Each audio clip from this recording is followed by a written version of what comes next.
तो ये कहानी है अकीरा की, जिसे गेम्स खेलने का बहुत ही ज्यादा शौक है और आज भी वो अपने घर पर बैठा हुआ गेम्स खेल रहा होता है। लेकिन तभी अचानक उसके सामने वाला ओपोनेंट गेम छोड़कर भाग जाता है, लेकिन उससे इसे घंटा फर्क नहीं पड़ता क्योंकि ये तो उसके साथ हमेशा ही होता है। और अब उसके स्कूल का टाइम हो चुका है तो वो जल्दी से रेडी होकर अपने स्कूल के लिए निकल जाता है। लेकिन जब वो रास्ते में जा रहा होता है तो अब भी उसके हाथ में गेम ही होती है और अकीरा इतनी गेम इसीलिए खेलता है ताकि वो अपनी लाइफ की रियलिटी से भाग सके। और जब वो जाकर स्टॉप पर रुकता है तो यहाँ पर उसे उसकी क्लासमेट्स मिल जाती हैं, जो कि उसे देखकर उसका मजाक बनाना शुरू कर देती हैं। और अकीरा उन दोनों की बातों को सुन लेता है, लेकिन फिर भी वो उन्हें इग्नोर करता है। लेकिन तभी अचानक यहाँ पर एक ब्लैक कलर की वैन आकर रुकती है, जिसके अंदर से एक हट्टा कट्टा बंदा बाहर निकलता है। और जैसे एक गाड़ी उसके सामने आकर खड़ी होती है तो वो एक ही मुक्का मारकर इस गाड़ी को उड़ा देता है। और तभी यहाँ पर 5 सेकंड का टाइमर चलना शुरू हो जाता है और जैसे ये टाइमर खत्म होता है तो ये बंदा अकीरा के ऊपर एक के बाद एक अटैक्स करना शुरू कर देता है। लेकिन अकीरा इसके अटैक को डॉज करके सामने पड़ी हुई एक साइकिल उठा लेता है और इससे दूर जाने की कोशिश करता है, लेकिन ये बंदा अब भी उसका पीछा कर रहा होता है। और तभी अकीरा के मन में ये ख्याल आता है,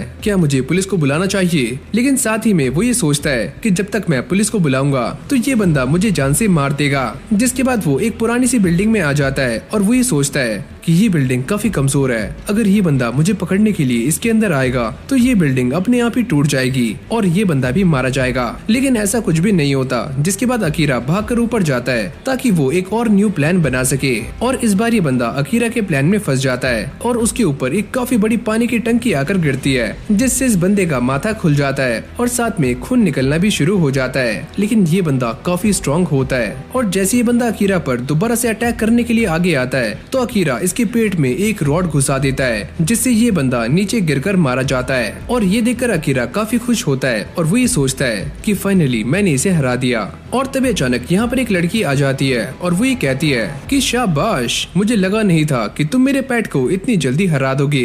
और तभी यहाँ पर दोबारा से 5 सेकंड्स का टाइमर चलना शुरू हो जाता है और जैसे ही ये टाइमर खत्म होता है तो ये लड़की अकीरा के ऊपर एक जोरदार अटैक करती है और उसके एक हाथ को उड़ा देती है। और अभी लड़की जाती हुई कहती है कि तुम फिक्र मत करो, अभी तो ये गेम स्टार्ट हुई है। और इस तरफ हम अकीरा को देखते हैं जिसकी हालत काफी खराब होती है और वो ये कहता है, अगर तुम्हें ऐसा लगता है कि ये गेम अभी खत्म नहीं हुई है तो मैं ये गेम खेलना चाहता हूँ, क्योंकि मैं अपनी लाइफ की रियलिटी से दूर जाना चाहता हूँ। और ये बोलने के साथ ही अकीरा मारा जाता है। और अगली सीन में हम ये देखते हैं कि अकीरा एक न्यू जगह पर आ चुका है जहाँ पर उसके हाथ में हथकड़ियाँ लगी होती हैं। और जैसे वो सामने देखता है तो उसके सामने उसके जैसे ही यहाँ पर काफी सारे बंदे खड़े हुए होते हैं। अकीरा ये बात देखकर भी काफी शॉक्ड हो जाता है कि उसका टूटा हुआ हाथ दोबारा से वापस आ चुका है। और तभी यहाँ पर वही लड़की आ जाती है और वो ये बताती है कि आप सभी का स्वागत है और वैसे मेरा नाम है मियो और आप सभी को यहाँ पर हमारे एक न्यू प्रोजेक्ट के लिए चुना गया है। जिसके बाद वो ये बताती है कि आखिरकार ये प्रोजेक्ट कैसे काम करता है कि रियल लाइफ में तुम सारे लोग मारे जा चुके हो, यानी कि तुम्हारे पास ना तो कोई आजादी है और ना ही कोई राइट्स। और जैसे ही वो सेकंड रूल बताने वाली होती है तभी एक बंदा कहता है कि मैं इस सब से काफी पक चुका हूँ, तो तुम यहाँ से जाओ और मुझे भी जाने दो। लेकिन तभी मियो अपने हाथ को एक कैनन के अंदर कन्वर्ट करके इस इंसान को यहीं पर मार देती है, जिससे सभी लोगों में भगदड़ मच जाती है। पर ये जगह चारों तरफ से सील होती है और यहाँ पर भागने का कोई भी फायदा नहीं है। और तभी मियो ये बताती है कि जैसा कि तुमने देख लिया है कि मैं अपने हाथ को एक कैनन के अंदर कन्वर्ट कर सकती हूँ और ऐसे ही हमने तुमसे तुम्हारा सारा कुछ छीन लिया है और बदले में तुम्हें ऐसी ही पावर्स दिए हैं, तो चुपचाप हमारी बातें मानो और इन पावर्स का इस्तेमाल ऐसे करो जिससे कि हम अपने प्रोजेक्ट में आगे बढ़ पाएं। और अब वो इन सभी को ये बताती है कि तुम्हारे हाथों में जो हथकड़ियां हैं उसके अंदर 2 लाइट्स हैं, पहली है रेड और दूसरी है ग्रीन। और जैसे ही ग्रीन लाइट होगी तो तुम अपनी एबिलिटीज का इस्तेमाल कर सकते हो और इन एबिलिटीज का इस्तेमाल करने के बाद तुम किसी को भी नुकसान पहुंचा सकते हो। और यहाँ पर खड़े हुए सारे लोग उसकी बातों को बड़ी गौर से सुन रहे होते हैं और वो ये कहती है कि अगर तुम्हारे मन में कोई डाउट हो तो तुम मुझसे पूछ सकते हो। और वो यही सवाल मडोका और रिंगो दोनों से ही करती है। और तभी अचानक एक बंदा ये पूछता है कि आखिरकार तुम कौन हो और तुम ये सारा कुछ क्यों कर रही हो। और तभी मियो उसकी बातों का जवाब देते हुए ये कहती है कि मैं तुम्हारे बारे में भी सारा कुछ जानती हूँ और मैंने उस बंदे को इसलिए जान से मारा क्योंकि मैं एक बुरी इंसान हूँ और तुम एक अच्छे इंसान। और जब ये सारी बातें खत्म हो जाती हैं तो फिर ये सारे अपने अपने रूम में आ जाते हैं और जैसे अकीरा अपने रूम में आता है तो उसके हाथ की हथकड़ियां भी खुल जाती हैं और यहाँ सामने टेबल पर एक लेटर रखा हुआ होता है जिससे अकीरा को ये पता चल जाता है कि उसकी एबिलिटी कौन सी है और वो क्या क्या कर सकता है। और फिर हम मियो को देखते हैं जो कि ये सारा कुछ अपने सीसीटीवी कैमराज में देख रही होती है। और फिर हम दोबारा से अकीरा को देखते हैं जो कि अपनी फेवरेट कैंडी खाकर सो जाता है। और तभी अचानक यहाँ पर एक जोरदार धमाका होता है जिससे अकीरा ये समझ जाता है कि पक्का कोई ना कोई यहाँ पर अपनी एबिलिटी को चेक कर रहा है, पर वो है कौन। और अब वो ये सोचता है कि अगर किसी के पास मुझसे भी ज्यादा स्ट्रॉन्ग पावर्स हुई और वो मुझे मारना चाहता हो तो मैं उससे कैसे बचूंगा। और अकीरा को ये सारी चीजें बड़ी बकवास लग रही होती हैं, लेकिन साथ ही में वो अपना बेस्ट देने के लिए भी एकदम रेडी होता है। और अब बारी आ चुकी है पहली 1-on-1 बैटल की, जो कि मडोका और अकीरा के बीच में एक क्लासरूम के अंदर हो रही होती है। और मडोका उसको देखकर ही कहता है, ओए सुनो बच्चे, चुपचाप मुझसे हार मान लो वरना मैं इस डंडे से तुम्हारी बखिया टाइट कर दूंगा। और तभी मियो ये अनाउंसमेंट करती है कि तुम दोनों की फाइट बहुत ही जल्दी शुरू होने वाली है। अगर तुम दोनों में से कोई मर जाता है या बेहोश हो जाता है तो ये फाइट वहीं पर एंड हो जाएगी। और जैसे मियो ये बात खत्म करती है तो इन दोनों की हथकड़ियों की लाइट ग्रीन हो जाती है, यानी कि ये फाइट स्टार्ट होने वाली है। और जैसे ही ये फाइट स्टार्ट होती है तो मडोका अपने हाथ में रखी हुई लकड़ को एक स्वॉर्ड के अंदर कन्वर्ट कर लेता है और वो अकीरा के ऊपर अटैक्स करना शुरू कर देता है। और अकीरा भी उसे डॉज कर रहा होता है और उसके रास्ते में जो भी चीजें आती हैं वो उन सभी को काटना शुरू कर देता है। और अकीरा उससे बचने के लिए उसके ऊपर टेबल फेंक कर मारता है और मौका देखते ही वो क्लासरूम से बाहर भाग जाता है। पर मडोका उसको ढूंढ लेता है और वही कहता है, ओह तो तुम यहाँ पर हो। और वो उसके ऊपर दोबारा से जानलेवा अटैक्स करना शुरू कर देता है, लेकिन अकीरा अब भी अपनी एबिलिटी का इस्तेमाल नहीं करता। और इस तरफ ये लड़की मियो से पूछती है कि ये बच्चा अपनी एबिलिटी का इस्तेमाल क्यों नहीं कर रहा है। मियो कहती है कि अभी उसका टाइम नहीं आया है। और फिर हम दोबारा से मडोका को देखते हैं जो ये कहता है, अरे ओए बच्चे, तुम्हारे पास कोई एबिलिटी है भी या नहीं, या तुम मुझसे ऐसे ही भागते रहोगे। और तभी अकीरा ये कहता है, अबे सुन बच्चे, मेरे पास एक ऐसी एबिलिटी है जिससे मैं तुझे एक ही झटके में खत्म कर सकता हूँ, लेकिन मैं उसका यूज नहीं कर रहा हूँ। अगर तुम ऐसा ही करना चाहते हो तो फिर मरो। और ये बोलने के बाद मडोका उसके ऊपर अटैक करने के लिए आगे जाता है। और तभी अकीरा ये बताता है कि मेरे पास वो एबिलिटी है जिससे मैं अपने हाथ को एक कैनन के अंदर चेंज कर सकता हूँ, और शायद तुम इस एबिलिटी को पहले ही देख चुके हो। और जैसे ही मडोका उसके ऊपर अटैक करने वाला होता है तभी अकीरा अपने हाथ को कैनन के अंदर चेंज कर लेता है और वो उसके ऊपर एक जोरदार ब्लास्ट करता है जिससे मडोका काफी दूर जाकर गिरता है और उसकी स्वॉर्ड भी नीचे गिर जाती है और दोबारा से लकड़ी बन जाती है। और अब अकीरा उसके पास जाता है और ये कहता है कि तुम मेरे सामने सरेंडर कर दो वरना मुझे तुम्हें जान से मारना होगा। और ये सुनने के बाद मडोका उसके सामने सरेंडर कर देता है, जिसके बाद अकीरा इस फाइट को जीत जाता है। और मियो ये देखकर काफी खुश हो जाती है और वो ये कहती है कि मैंने तुमसे पहले ही कहा था कि ये फाइट काफी मजेदार होने वाली है। और यांग ये पूछती है कि अगर इसके पास ऐसी एबिलिटी पहले थी तो इसने इसका इस्तेमाल पहले क्यों नहीं किया। ओह तो तुम्हें ऐसा लगता है कि उसकी एबिलिटी अपने हाथ को कैनन के अंदर कन्वर्ट करना है? ऐसा बिल्कुल भी नहीं है। और फिर हमें अकीरा की एबिलिटी के बारे में बताया जाता है जो कि एक तरह का इल्यूजन है, और जो भी ओपोनेंट उसके बारे में जो सोचता है तो अकीरा की एबिलिटी वही बन जाती है। और फिर मियो ये बताती है कि इसीलिए अकीरा ने फाइट से पहले कैनन की बात की थी ताकि मडोका कैनन के बारे में सोचे। और जब उसने ये सोचा तो अकीरा का काम काफी आसान हो गया और उसने मडोका को बड़ी आराम से हरा दिया।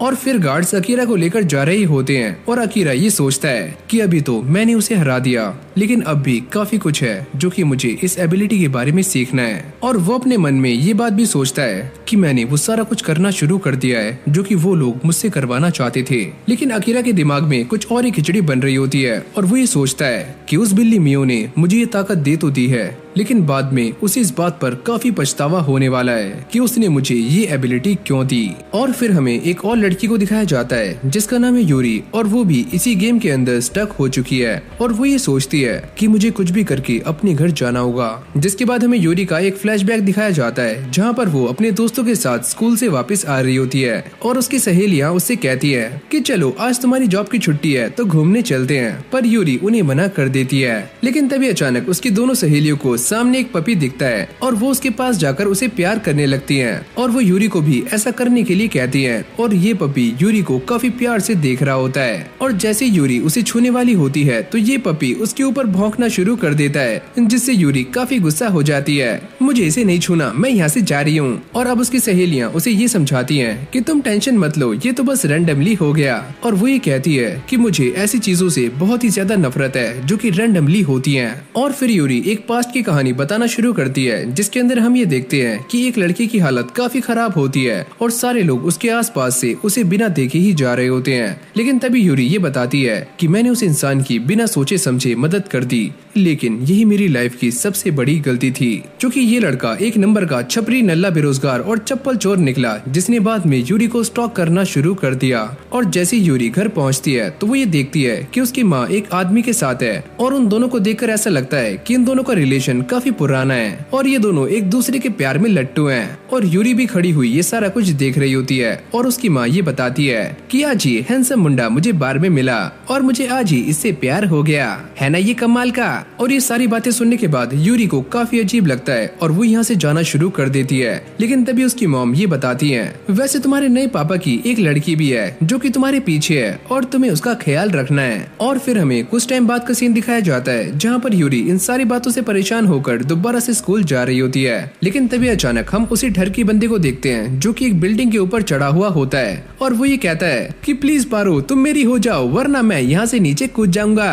और तभी यूरी उसे बचाने के लिए ऊपर चली जाती है और वो उसे देखकर उसके ऊपर गुस्सा हो जाती है कि मुझे तुमसे कोई भी लेना देना नहीं है, तुम चाहे मरो या फिर जियो, बस मुझे इस सब से दूर रखो। वैसे तुम्हें कैसे पता कि मैं तुम्हें यहाँ मिलूंगा? मुझे ऐसा लगता है कि हम दोनों प्यार की उस पतली डोर से बंधे हुए हैं। और ये बातें सुनने के बाद यूरी का दिमाग सनक जाता है, लेकिन इसके बाद भी वो उसे बचाने के लिए आगे जा रही होती है। लेकिन तभी अचानक ये साइको यूरी को पकड़ लेता है और उसके साथ ही इस बिल्डिंग से नीचे कूद जाता है। और वो ये देखकर काफी शॉक्ड थी कि उसके साथ ये क्या हो रहा है। और फिर हमारा सीन दोबारा से प्रेजेंट में आता है जहाँ पर यूरी चिल्लाकर उठती है और वो ये कहती है कि मुझे कुछ भी करके यहाँ से बाहर जाना होगा और मुझे अपने घर जाना है। और वो दरवाजे को खोलने की बहुत ही ज्यादा कोशिश करती है पर ये दरवाजा नहीं खुलता। और तभी उसे मियो की बातें याद आती हैं कि तुम सभी को रैंडमली ही चुना गया है। और ये बातें याद करने के बाद उसका माथा सनक जाता है और वो दरवाजे पर लात घूंसे मारना शुरू कर देती है। और ये सारा कुछ मियो बैठी हुई सीसीटीवी कैमरास में चेक कर रही होती है और वो ये कहती है कि ये तो काफी ज्यादा इंटरेस्टिंग है और मुझे ऐसा लगता है कि ये भी एक स्ट्रॉन्ग प्लेयर है। और फिर हमें दोबारा से यूरी को दिखाया जाता है जो कि अपनी एबिलिटी को चेक कर रही होती है और मियो ये देखकर कहती है कि ऐसे फेस के साथ ऐसी एबिलिटी काफी कमाल की है। और जब यूरी अपनी एबिलिटी को चेक करती है तो सामने की दीवार चटक जाती है और उसको ऐसा लगता है कि वो इस दरवाजे को तोड़ सकती है और वो इसे तोड़ने की नाकाम कोशिशें करती है पर ये दरवाजा नहीं टूटता। और फिर वो हार मानकर बेड पर लेट जाती है और ये सोचती है कि ये सारा कुछ मेरे ही साथ क्यों होता है, मैं जैसा सोचती हूँ वैसा कभी भी नहीं होता। और फिर हमें दोबारा से एक फ्लैशबैक दिखाया जाता है जहाँ पर यूरी स्कूल से घर आती है और वो ये नोटिस करती है कि पक्का यहाँ पर कोई है। और तभी वो छोटी सी बच्ची बाहर निकल कर आती है और ये बच्ची काफी ज्यादा भूखी है क्योंकि उसके मॉम और डैड सुबह से ही यहाँ से गायब हैं और वो दोनों गुलछर्रे उड़ा रहे हैं। जिसके बाद यूरी इस बच्ची को खाने के लिए देती है और अब ये दोनों नहाने के लिए आ जाते हैं। और जैसे ये बच्ची अपने कपड़े उतारती है तो यूरी कुछ देखकर काफी शॉक्ड हो जाती है। और फिर हमें रात का सीन दिखाया जाता है जहाँ पर यूरी इस बच्ची को देख रही होती है और उसे इसके लिए काफी बुरा लगता है। और अब वो उस बात को याद करती है जब उसकी मॉम रो रही थी और यूरी उनके पास जाकर ये कहती है कि मॉम प्लीज मत रोइए, मैं आपके साथ हूँ। और वो ये बताती हैं कि बच्ची वो तुम ही हो जिसकी वजह से मुझे उस इंसान के साथ रहना पड़ रहा है जो कि मुझे बिल्कुल भी पसंद नहीं है। और अब ये सारी बातें सोचकर यूरी बड़ी शॉक्ड हो जाती है। जिसके बाद गार्ड्स उसे लेकर जा रहे होते हैं क्योंकि उसकी सेकंड बैटल का टाइम हो चुका है। और तभी अचानक हम ये देखते हैं कि उसका जो ओपोनेंट होता है वो एक नंबर का ठरकी बुड्ढा होता है जो कि यूरी को देखकर ये कहता है, अरे वाह, जब मुझे यहाँ पर लाया गया तो मुझे ऐसा लगा कि मैं नर्क में आ चुका हूँ, लेकिन तुम्हें देखकर मेरा दिल बाग बाग हो रहा है। और ये सुनने के बाद यूरी को समझ नहीं आता कि ये ठरकी बुड्ढा क्या बातें कर रहा है। और हाँ, वैसे मैंने तुम्हें सुनकर ये पता लगा लिया है कि तुम वर्जिन हो। और ये सुनने के बाद यूरी काफी शॉक्ड हो जाती है। और अब ये ठरकी बुड्ढा अपनी एबिलिटी के बारे में बताता है और वो ये कहता है कि मेरे पास एक ऐसी एबिलिटी है जिससे मैं किसी को भी सुनकर ये बता सकता हूँ कि उसकी कंडीशन क्या है। और अब ये यूरी को डराते हुए कहता है कि जब भी मैं किसी लड़की के साथ रातों को सोया करता था, तो मुझे उसे सूंघना काफी पसंद था। जैसे कि मैंने तुम्हें देखकर ये बता दिया है कि तुम भी वर्जिन हो। और यूरी उसके ऊपर काफी गुस्सा कर रही होती है कि तुम मेरे पास मत आना वरना मैं तुम्हें जान से मार दूंगी। लेकिन इस बंदे के ऊपर उसकी बातों का कोई भी फर्क नहीं पड़ता और जैसे ही ये 5 सेकंड का टाइमर एंड होता है तो ये बंदा यूरी के ऊपर अटैक्स करना शुरू कर देता है और यूरी भी बड़ी मुश्किल से उससे बच रही होती है। और तभी यूरी उसके मुंह पर एक जोरदार लात मारती है और ये बुड्ढा कहता है कि मैं तुमसे काफी इम्प्रेस हुआ।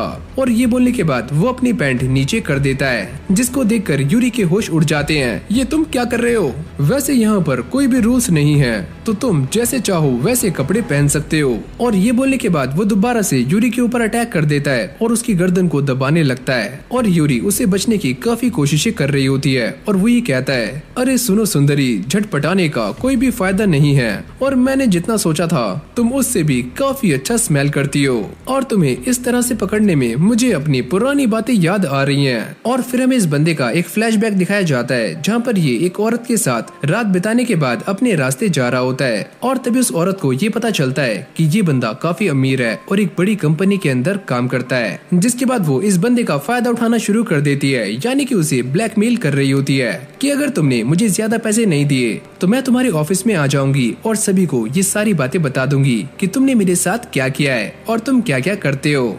इसकी इतनी हिम्मत कि ये मेरे बारे में ऐसा बोल रही है और उसे काफी गुस्सा आ जाता है और वो इस लेडी को जान से मार देता है। और फिर हमारा सीन दोबारा से प्रेजेंट में आता है जहाँ पर वो यूरी के साथ बातें कर रहा होता है और उसे ये बताता है कि मैंने ऐसा कभी भी नहीं सोचा था कि मेरी फाइट तुम्हारे साथ होगी। ये फाइट तो काफी रैंडमली हुई है। और ये वर्ड सुनते ही यूरी के दिमाग में सारी की सारी इमेजेस आनी शुरू हो जाती हैं, जिससे यूरी को काफी गुस्सा आ रहा होता है और वो पहली बार अपनी एबिलिटी का इस्तेमाल करती है और इस ठरकी का हाथ तोड़ देती है। ये तुमने मेरे साथ क्या किया? मैं तुम्हें जान से मार दूंगा। और जैसे यूरी ये बात सुनती है तो वो उसके ऊपर मुक्के बरसाना शुरू कर देती है और उसे कुछ ही देर में ढेर कर देती है, जिससे यूरी ये फाइट जीत जाती है। और फिर हमें यूरी की एबिलिटी के बारे में बताया जाता है कि वो अपनी स्ट्रेंथ को 5 गुना बढ़ा सकती है और सुपर स्ट्रॉन्ग बन सकती है। और फिर हम अकीरा को देखते हैं जो कि बैठा हुआ अपनी फेवरेट कैंडी खा रहा होता है और वो ये सोचता है कि मेरे पास ये जो पावर्स हैं मैं उनका इस्तेमाल करके सभी को हरा दूंगा। लेकिन मुझे एक बात समझ नहीं आ रही है कि इन सारी पावर्स का इस्तेमाल करने के लिए स्ट्रेंथ कहाँ से आती है। और तभी अचानक मियो यहाँ पर टपक जाती है और वो ये बताती है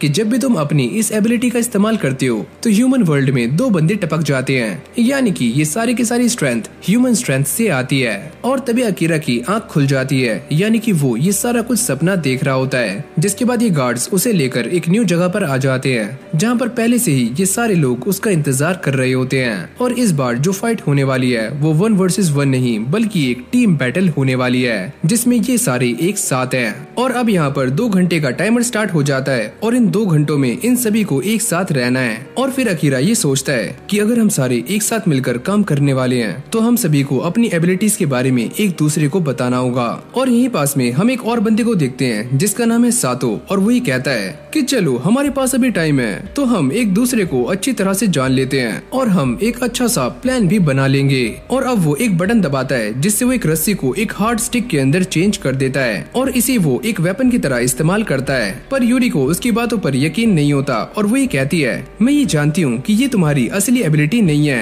अरे नहीं, यही मेरी असली एबिलिटी है। और अब बारी आती है यूरी की जो कि अपने आप को इंट्रोड्यूस कर रही होती है और वो ये कहती है कि मेरा नाम है यूरी और मेरी एबिलिटी है कि मैं अपनी ताकत को 5 गुना बढ़ा सकती हूँ। और जब मडोका की बारी आती है तो वो ये बताता है कि मैं किसी भी स्टिक को एक शॉट के अंदर चेंज कर सकता हूँ। और ये सुनने के बाद सातो कहता है अरे वाह, तुम दोनों की एबिलिटीज तो काफी कमाल की है, मैं इम्प्रेस हुआ। और अब बारी आती है शिन की और वो ये कहता है कि मेरे पास एक ऐसी पावर है जिससे मैं 2 सेकंड के लिए इनविंसिबल बन सकता हूँ, यानी कि इन 2 सेकंड्स में मुझे कोई भी हरा नहीं सकता। लेकिन मैं पहले से ही एक प्रोफेशनल फाइटर रह चुका हूँ तो मुझे अपनी ताकत पर पूरा भरोसा है, न कि इस ताकत पर जो कि इन लोगों ने मुझे दी है। इन सभी की बातों को सुनने के बाद अकीरा ये सोचता है कि मुझे इन सभी को अपनी रियल एबिलिटी बता देनी चाहिए। नहीं, मुझे ऐसा नहीं करना। जिसके बाद वो सभी के सामने झूठ बोलता है और वो ये कहता है कि मैं अपने हाथ को एक कैनन के अंदर चेंज कर सकता हूँ। अरे वाह यार, तुम सभी के पास काफी कमाल की एबिलिटीज हैं सिवाय मेरे।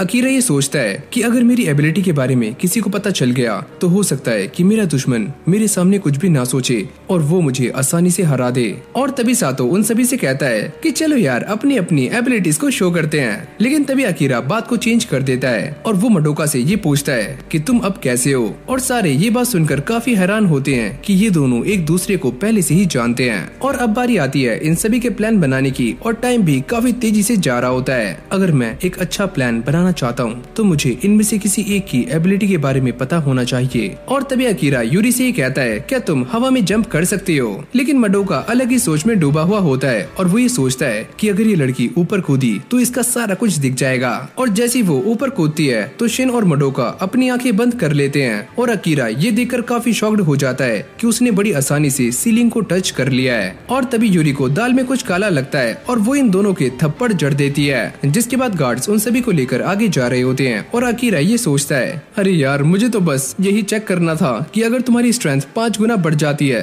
तो क्या तुम्हारा वेट भी चेंज हो जाता है। और अकीरा यूरी को ये सारी बातें समझा रहा होता है कि उसने ऐसा क्यों किया। और यूरी ये कहती है लेकिन तुमने सारा कुछ देख लिया। और जाते हुए सातो उन दोनों को एक एडवाइस देता है और वो ये कहता है कि अगर तुम्हारे सामने ऐसा मौका आता है कि तुम्हें एक दूसरे को जान से मारना पड़े तो मेरी बात मानो, उसे जान से मार देना और इस जगह पर अपना गार्ड हमेशा ही ऊपर रखना वरना तुम भी मारे जा सकते हो। और अगली सीन में हम ये देखते हैं कि ये सारे सेकंड फ्लोर पर आ जाते हैं और ये नोटिस करते हैं कि इनके सामने इनके ओपोनेंट्स खड़े होते हैं जो कि बस 4 थे और उनका एक साथी शैडो में छुपा हुआ होता है, यानी कि ये सारे टोटल 5 हैं। जिसके बाद मियो ये अनाउंसमेंट करती है कि जिसका भी नाम लिया जाएगा उसे रिंग में आना है और सामने आकर फाइट करनी है। और हाँ एक बात और, जिस भी टीम के ज्यादा मेंबर्स जीतेंगे आखिर में वही टीम जीतने वाली है। और अब बारी आ चुकी है इस फाइट को शुरू करने की और इस तरफ से सातो आगे जाता है पर अकीरा ये समझ जाता है कि मियो ने हम सभी को फंसाया है ताकि हम सारे एक दूसरे को अपनी एबिलिटीज बता दें। और ये तो सच में काफी गलत हुआ। जिसके बाद ये फाइट स्टार्ट हो जाती है और सातो को ये लड़की काफी अच्छी लग रही होती है और इसका नाम है रेन। और वो सातो से कहती है कि मुझे तुमसे फाइट नहीं करनी तो प्लीज मेरे सामने सरेंडर कर दो। अगर मैं हारी तो पता नहीं मेरे साथ क्या होगा, तो प्लीज मेरी बात मान जाओ। और जैसे ही सातो ये सारी बातें सुनता है तो वो ये कहता है कि तुम्हारा ऑफर तो काफी अच्छा है लेकिन मुझे एक चीज पर डाउट है कि शायद तुम अपने कपड़ों में कुछ छुपा रही हो। और तभी उसे रिन के ऊपर शक होना शुरू हो जाता है और वो ये कहता है कि मुझे ऐसा लगता है कि तुम्हारे पास एक ऐसी एबिलिटी है जो कि तुम्हारे कपड़ों से रिलेटेड है और तुम पहले मेरा गार्ड डाउन करना चाहती हो ताकि बाद में तुम मेरे ऊपर अटैक कर सको, क्यों है ना। अरे बेवकूफ ऐसा कुछ भी नहीं है, लो मैं तुम्हें दिखा देती हूँ। और ये बोलने के बाद वो अपने सारे कपड़े उतार देती है और अब वो सातो से ये कहती है कि अगर तुम मेरे सामने हार मान लेती हो तो मैं तुम्हें थैंक यू प्रेजेंट देने वाली हूँ जो कि तुम्हें बहुत पसंद आएगा। वैसे तुम्हारा ऑफर इतना भी बुरा नहीं है। और ये सुनने के बाद उसके सारे के सारे टीममेट्स उसके ऊपर भड़क जाते हैं और वो ये कहता है अरे यार तुम सारे शांत रहो, मैं इस मामले को ऐसे सुलझाने वाला हूँ कि हम सभी को फाइट ना करनी पड़े। और वो इन सभी के सामने लंबी लंबी फेंकना शुरू कर देता है और वो ये कहता है मेरे पास एक ऐसी एबिलिटी है जिससे मैं इसे आराम से संभाल सकता हूँ और वैसे भी मैं लड़कियों के ऊपर हाथ नहीं उठाता। और तभी सातो उसके सामने एक कॉइन निकालता है और वो ये कहता है कि चलो टॉस करते हैं, अगर तुम जीती तो मैं तुम्हारे सामने सरेंडर कर दूंगा, अगर मैं जीता तो तुम्हें मेरे सामने हार माननी होगी। और जैसे उसके टीममेट्स ये सारी बातें सुनते हैं तो उन सभी की फट जाती है और वो ये सोचते हैं कि ये बंदा एक नंबर का घनचक्कर है और इस बंदे के पास कोई भी ऐसी एबिलिटी नहीं है जिससे ये जीत सके। और ये सारे इस बात को लेकर भी काफी परेशान हो रहे होते हैं क्योंकि वो रिन को अच्छे तरीके से नहीं जानते कि उसके पास कौन सी ताकत है और वो क्या करने वाली है। और अब सातो इस सिक्के को आसमान में उछालता है और वो ये सोचता है कि ये सारे मेरी एबिलिटी के बारे में नहीं जानते, सिचुएशन चाहे कोई भी हो लेकिन मैं हमेशा टॉस जीतता हूँ। और उसकी पूरी की पूरी नजर इस कॉइन के ऊपर होती है। लेकिन तभी अचानक हम ये देखते हैं कि रिन उसके ऊपर अटैक कर देती है और सातो को जान से मार देती है। और ये देखकर सारे के सारे लोग शॉक्ड हो जाते हैं। और तभी रिन ये बताती है कि मुझे हारने से काफी ज्यादा डर लगता है तो इसलिए मैंने तुम्हें जान से मार दिया। और जब तुम्हारा फोकस कॉइन के ऊपर था तो तभी मैंने अपनी चाल चली और तुम उसके अंदर फंस गए। मडोका ये देखकर काफी शॉक्ड हो जाता है और वो अकीरा से ये पूछता है क्या तुम जानते हो कि इसने ये कैसे किया।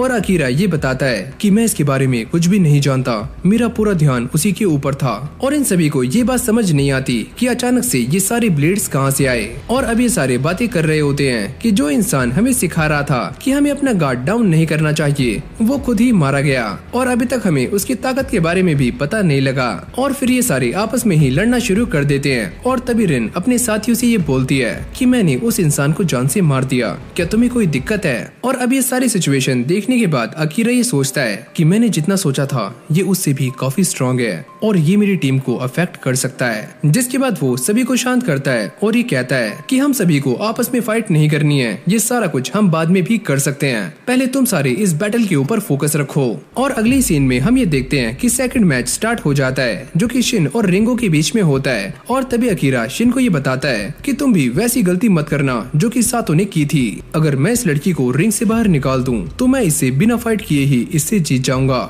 और जैसे ही रिंगो अपना हाथ ऊपर करती है तो शिन को ऐसा लगता है कि वो उसके ऊपर अटैक करने वाली है, तो वो अपने आप को प्रोटेक्ट करना शुरू कर देता है। लेकिन तभी रिंगो ये बोलती है कि मैं अपने आप को सरेंडर करती हूँ। और सारे लोग ये देखकर काफी शॉक्ड हो जाते हैं कि इस लड़की ने अपने आप ही हार मान ली। और मडोका ये कहता है कि मुझे ऐसा लगता है कि इस लड़की के पास कोई भी स्पेशल एबिलिटी नहीं है, तो इसीलिए ये अपने आप हार गई। और इस तरफ रिंगो अपने टीममेट्स को ये बता रही होती है कि मैंने उस इंसान की एबिलिटीज को कॉपी करने की काफी कोशिश की, लेकिन मुझे ये समझ नहीं आया कि उस इंसान के पास कौन सी पावर्स हैं, तो इसीलिए मैं हार गई। और तभी रिन उसे कहती है अरे कोई बात नहीं, तुमने अपना बेस्ट दिया। और ये बोलने के बाद वो उसका गला पकड़ लेती है। मैं जानती थी तुम यही सुनना चाहती हो। अरे पागल औरत, कम से कम उसे अपनी एबिलिटी यूज तो करने देती, तूने पहले ही हार मान ली। और तभी उनकी एक और टीममेट जिसका नाम साइको होता है वो ये कहती है अरे यार तुम सारी चिंता मत करो, मैं इस फाइट को जीतने वाली हूँ। जिसके बाद रिन उसको छोड़ देती है। मुझे माफ करना, मेरा बस थोड़ा सा दिमाग हिल गया था।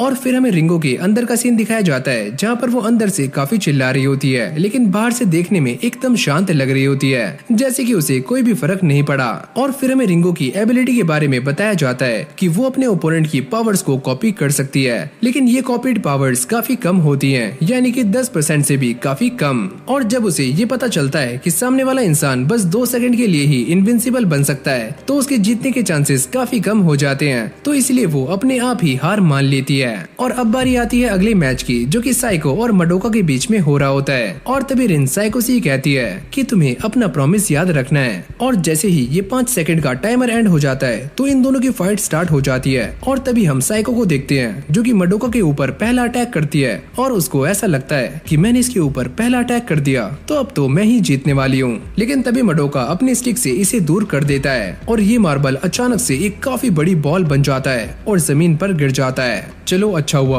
कि मैंने इसे अपने आप से दूर कर दिया, वरना आज तो मेरी चटनी बन जाती। और ये बोलने के बाद मडोका अपनी स्टिक को स्वॉर्ड के अंदर चेंज कर लेता है, जिसके बाद वो साइको के ऊपर अटैक करने के लिए आगे जाता है और वो भी इसके ऊपर मार्बल से अटैक करती है, लेकिन मडोका इस बार भी इससे बच जाता है। और अब वो उसे हराने के लिए उसके ऊपर एक साथ 3 मार्बल से अटैक करती है, लेकिन मडोका इसको भी बड़ी आराम से डॉज कर लेता है। लेकिन तभी अचानक वो एक और मार्बल उसकी तरफ फेंक कर मारती है और सारे लोग ये देखकर काफी शॉक्ड हो जाते हैं। लेकिन तभी अचानक मडोका अपनी स्वॉर्ड से इस मार्बल को बीच में से काट देता है, जिसके बाद हमें उसकी रियल एबिलिटी के बारे में बताया जाता है कि मडोका किसी भी स्टिक को एक स्वॉर्ड के अंदर चेंज कर सकता है और उस स्वॉर्ड से किसी भी चीज को बीच में से काट सकता है। और अब ये सारा कुछ देखकर साइको की फट जाती है और वो ये सोचती है कि सच में ये इंसान तो काफी स्ट्रॉन्ग है और मुझे इससे बचने के लिए कुछ ना कुछ तो करना होगा, वरना ये मुझे जान से मार सकता है। और अब मडोका उससे ये बोलता है कि चलो तुम मेरे सामने हार मान जाओ और मुझे नहीं लगता कि तुम मुझसे जीत पाओगी। और साइको ये सारा कुछ देखने के बाद काफी डरी हुई होती है और वो ये सोचती है कि अगर मैंने इससे हार मान ली तो पता नहीं रिन मेरे साथ क्या करेगी। और अब वो अपने सारे के सारे मार्बल्स को बाहर निकालकर मडोका के ऊपर फेंकना शुरू कर देती है और मडोका इन सारे मार्बल्स से डॉच कर रहा होता है। और जैसे उसके सारे मार्बल्स खत्म हो जाते हैं तो मडोका ये नोटिस करता है कि वो इन सभी के बीच में फंस चुका है। तुम ये जो कुछ भी कर रही हो उसका कोई भी फायदा नहीं है, क्योंकि मैं इन सभी को बड़ी आराम से काट सकता हूँ। जिसके बाद साइको उसके ऊपर अटैक कर देती है, पर मडोका अपनी स्वॉर्ड से उसे काट देता है। और तभी अचानक वो ये नोटिस करता है कि साइको एक और मार्बल से उसके ऊपर अटैक करने के लिए आगे आ रही है और वो एक नाइफ का इस्तेमाल करके उसे नीचे गिरा देता है और साथ में उसका मार्बल भी नीचे गिर जाता है। और मडोका ने जिस नाइफ का इस्तेमाल किया होता है वो असल में एक लकड़ी होता है। जैसे कि तुम जानती हो कि मैं किसी भी स्टिक को एक वेपन के अंदर चेंज कर सकता हूँ और मेरे पास कोई दूसरी स्टिक नहीं थी, तो मैंने इसी स्टिक को बीच में से तोड़ लिया। शुक्रिया कि तुमने मुझे ये सारा कुछ बता दिया और इससे मुझे काफी टाइम मिल चुका है। जिसके बाद हम ये देखते हैं कि साइको के हाथ से जो मार्बल नीचे गिरा था वो लुढ़कता हुआ मडोका के पैरों के नीचे आ जाता है और तभी अचानक से ये मार्बल बड़ा हो जाता है और मडोका के दोनों मार्बल्स को तोड़ देता है और वो नीचे गिरकर बेहोश हो जाता है और फाइनली साइको इस मैच को जीत जाती है। और जब मडोका को होश आता है तो अकीरा उससे कहता है कि मुझे ऐसा लगा था कि तुम इस फाइट को आसानी से जीत सकते हो, लेकिन अब तुम्हें देखकर ऐसा लग रहा है कि तुम एक नंबर के नल्ले छपरी हो। और अब सारे के सारे मैदान को साफ कर दिया जाता है ताकि अगला मैच स्टार्ट हो सके और ये फाइट होने वाली है अकीरा वर्सेस koji के बीच में। और यूरी उसे ये बोलती है कि प्लीज अपना ध्यान रखना वरना हम नहीं जानते कि हमारे साथ क्या होगा। जिसके बाद अकीरा मडोका को देखते हुए ये कहता है कि अगर ये लोग हमें मारना चाहते तो ये हमें कब का मार सकते थे, लेकिन ये लोग हमें मेडिकल ट्रीटमेंट दे रहे हैं। इसका मतलब साफ है कि ये लोग चाहते हैं कि हम फाइट करें और लड़ते रहें। और अब वो यूरी से ये कहता है कि मैं ये बात नहीं जानता कि हमारे साथ क्या होगा, लेकिन एक बात तो तय है कि जो टीम हारेगी उसके साथ बुरा ही होने वाला है। और अब वो रिंग में आ जाता है और वो ये सोचता है कि मेरे पास वही एबिलिटी आ जाती है जो कि लोग मेरे बारे में सोचते हैं, लेकिन आखिरकार वो लोग कौन हैं? क्या ये लोग जो कि मेरे आसपास खड़े हुए हैं या फिर वो जो कि मेरे सामने है? और तभी टाइमर समाप्त हो जाता है और इन दोनों की फाइट होनी शुरू हो जाती है। और अकीरा इस बात को लेकर काफी खुश होता है कि उसका ओपोनेंट एक हार्श अटैकर नहीं है। और अकीरा अपनी एबिलिटी को एक्टिवेट करने के अलग अलग तरीके अपना रहा होता है, कभी वो आगे जाता है और कभी पीछे। अरे ओए मडोका, तुम सच में काफी बेवकूफ हो और तुम्हारी वजह से हमारी टीम हार सकती थी। अकीरा ये सारा कुछ इसीलिए कर रहा होता है ताकि वो मडोका के मन में ये बात डाल सके कि उसके पास वो कैनन वाली एबिलिटी है। और जैसे मडोका ये सोचता है तो अकीरा की एबिलिटी चार्ज हो जाती है और वो इसके ऊपर एक जोरदार शूट करता है, लेकिन उसने यहाँ पर मडोका को नहीं बल्कि अपने सामने वाले ओपोनेंट के ऊपर शूट किया होता है, लेकिन वो इससे बच जाता है। और तभी मडोका उसके ऊपर गुस्सा करना शुरू कर देता है कि तुमने ये क्या किया, तुम बस मुझे मारने ही वाले थे। अरे मुझे माफ करना, मैं तो बस मजाक कर रहा था। फिर हमें koji का एक फ्लैशबैक दिखाया जाता है जहाँ पर वो अपनी लाइफ को लेकर काफी परेशान होता है, क्योंकि वो अपनी लाइफ में बस एक साइड कैरेक्टर है और वो इस लाइफ को छोड़कर एक न्यू लाइफ जीना चाहता है। और तभी अचानक उसके ऊपर एक भारी चीज आकर गिर जाती है और वो मारा जाता है। फिर हम दोबारा से प्रेजेंट में आते हैं जहाँ पर अकीरा उसके ऊपर शूट करने के लिए सामने खड़ा होता है, लेकिन उसकी एबिलिटी दोबारा से गायब हो जाती है। और जब वो अपने ओपोनेंट को देखता है तो उसका हाथ दोबारा से कैनन के अंदर ट्रांसफॉर्म हो जाता है और अब वो koji के ऊपर अटैक करना शुरू कर देता है, पर koji को इससे कुछ भी नहीं होता। और तभी हम सारे ये नोटिस करते हैं कि koji के आसपास एक बैरियर बना हुआ होता है और तभी अकीरा उसके ऊपर 2 और शूट करता है, पर koji इससे भी बच जाता है। और जब उसके टीममेट्स उसे चीयर कर रहे होते हैं तो ये फीलिंग उसके लिए काफी अजीब होती है कि मुझे मेरी लाइफ में आज तक किसी ने भी चीयर नहीं किया, खासकर लड़कियों ने। और तभी चारों तरफ रोशनी होनी शुरू हो जाती है। अरे तुम उसे गलत चीयर कर रही हो, मैं तुम्हें दिखाती हूँ कि एक आदमी को कैसे चीयर करते हैं। और तभी रिन ये बोलती है कि सुनो koji, अगर तुम इस फाइट को जीत जाते हो तो ये लड़कियाँ तुम्हारे लिए कुछ भी करेंगी, सुन रहे हो ना, कुछ भी। और तभी koji के दिमाग की बत्ती जल जाती है और उसे ऐसा लगता है अरे वाह, अगर ऐसा हुआ तो मैं ये कर सकता हूँ। लेकिन तभी ये जूता उसके फेस पर पट्ट से बचता है और अकीरा उसके सामने खड़ा हो जाता है। तो चलो अब जल्दी से दोनों हाथ ऊपर कर लो, क्योंकि मैं ये बात जानता हूँ कि जब भी मैं दूर से तुम्हारे ऊपर शूट कर रहा था तो तुम अपने हाथ जमीन पर लगाकर अपने लिए एक बैरियर बना रहे थे, और अब मुझे ये बात पता है तो तुम हार चुके हो। और अकीरा इस फाइट को जीत जाता है और उसने ये सारा कुछ करने के लिए पहले मडोका का सहारा लिया और बाद में सामने वाले टीम का। और इससे अकीरा को एक बात तो साफ हो जाती है कि जब उसके और उसके सामने वाले ओपोनेंट के बीच में एक म्यूचुअल अंडरस्टैंडिंग होगी तभी वो अपनी पावर्स को इस्तेमाल कर सकता है। अकीरा के रिंग से बाहर आते ही मडोका उसको पकड़ लेता है। अबे ओए, तुमने मेरे साथ क्या किया, अगर मैं मर जाता तो? और तभी शिन ये बोलता है कि उस सामने वाले बंदे के पास जो पावर्स थी वो काफी कमजोर थी और इसलिए तुम आसानी से जीत पाए। अरे नहीं, ऐसा कुछ भी नहीं है, अगर वो एबिलिटी तुम्हारे पास होती तो तुम मुझे आसानी से हरा सकते थे। और जब ये सारी बातें खत्म हो जाती है तो अगला मैच स्टार्ट हो जाता है। और जैसे यूरी सामने आती है तो वो ये नोटिस करती है कि सामने से वही बंदा आ रहा है, यानी कि वही साइको। अरे वाह यूरी, मैं ये नहीं जानता था कि हम दोनों का प्यार इतना ज्यादा अमर है कि हम मरने के बाद भी जिंदा हैं। और उसको देखते ही यूरी का माथा गर्म हो जाता है और उसके सारे के सारे टीममेट्स उसे रुकाने की काफी कोशिशें कर रहे होते हैं। मैं तुम सभी को आखिरी वार्निंग दे रही हूँ, वरना और ये सुनते ही वो सारे वहाँ से हट जाते हैं। यूरी से देखकर पहले ही गर्म हो रही होती है और जब ये बैटल स्टार्ट होती है तो ये बंदा जिसका नाम होशिनो है वो ये बताता है कि मैं अपनी बॉडी को लोहे की तरह सख्त कर सकता हूँ। लेकिन तभी यूरी उसके पास भाग कर आती है और उसके एक जोरदार मुक्का मारती है जिससे ये बंदा उड़ता हुआ रिंग से बाहर चला जाता है और यूरी इस फाइट को आराम से जीत जाती है। यानी कि 2 ही सेकंड में इस बंदे का खेल 25। और जब ये सारी फाइट्स एंड हो जाती है तभी यहाँ पर मियो आ जाती है और वही कहती है, अरे वाह, तुम्हारी टीम इस फाइट को जीत चुकी है और अब इस टीम को पनिशमेंट मिलने वाली है। और अगली सीन में हम ये देखते हैं कि जो टीम जीतती है उनको खाने के लिए बढ़िया बढ़िया खाना मिल रहा होता है और जो टीम हारी है उनकी लड़कियों को ऐसे कपड़े पहनने हैं और जो लड़के हैं उन्हें बस पीने के लिए सिर्फ पानी मिल रहा है। ये देखकर अकीरा और उसकी टीम काफी शॉक्ड हो जाती है क्योंकि उन्होंने ऐसा एक्सपेक्ट नहीं किया था।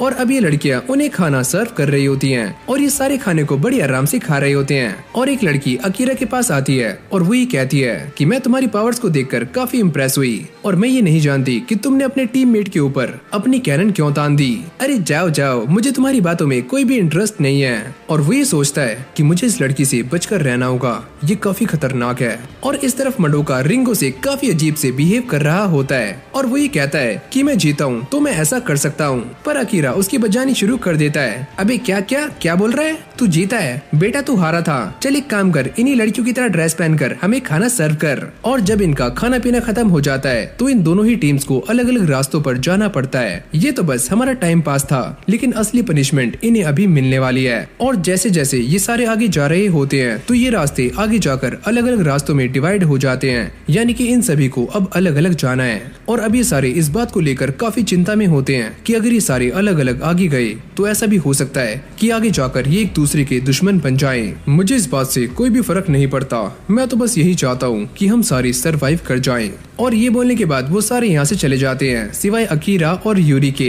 वैसे मैंने तुम्हें जो हैंकी दिया है वो बचपन से मेरे साथ था, ओह तो तुम इसे वापस ले सकते हो। और अकीरा उसे ये समझाता है कि मेरे कहने का मतलब ये है कि तुम एकदम सेफ रहना और इस हैंकी को दोबारा से वापस लेकर आना। और अब ये दोनों एक दूसरे को गुड लक बोलकर अपने अपने रास्ते निकल जाते हैं। और जैसे अकीरा आगे जाता है तो उसे आईफोन 16 प्रो मैक्स मिलता है और उसे ये बताया जाता है कि अभी उसके पास 100 पॉइंट्स हैं और उसे ऐसे ही 1000 पॉइंट्स को कलेक्ट करना है, तभी वो इस लेवल को पार कर सकता है। और तभी उसके सामने का दरवाजा खुल जाता है और जैसे अकीरा वहाँ जाता है और वो ये नोटिस करता है कि वो एक खुले जंगल में आ चुका है और उसे ये बताया जाता है कि वो अभी ब्लॉक ए में है और उसे 30 मिनट के अंदर अंदर इस ब्लॉक ए को पास करना है। फिर अकीरा भागना शुरू कर देता है और जब वो आसपास की जगहों को देखता है तो उन्हें देखकर ऐसा लगता है कि उससे पहले भी यहाँ पर कोई आ चुका है, यानी कि बैटल स्टार्ट हो चुकी है। और तभी अचानक से उसके सामने एक बंदा आ जाता है और 5 सेकंड का टाइमर स्टार्ट हो जाता है। अकीरा ये सोचता है कि मेरे पास कोई और चारा नहीं है, मुझे इससे फाइट करनी होगी। और तभी यह बंदा जिसका नाम है कात्सुया वो ये कहता है कि तुम मुझसे डरो मत, मैं तुमसे फाइट करने के लिए यहाँ पर नहीं आया हूँ, मैं ये चाहता हूँ कि तुम मेरी टीम में शामिल हो जाओ।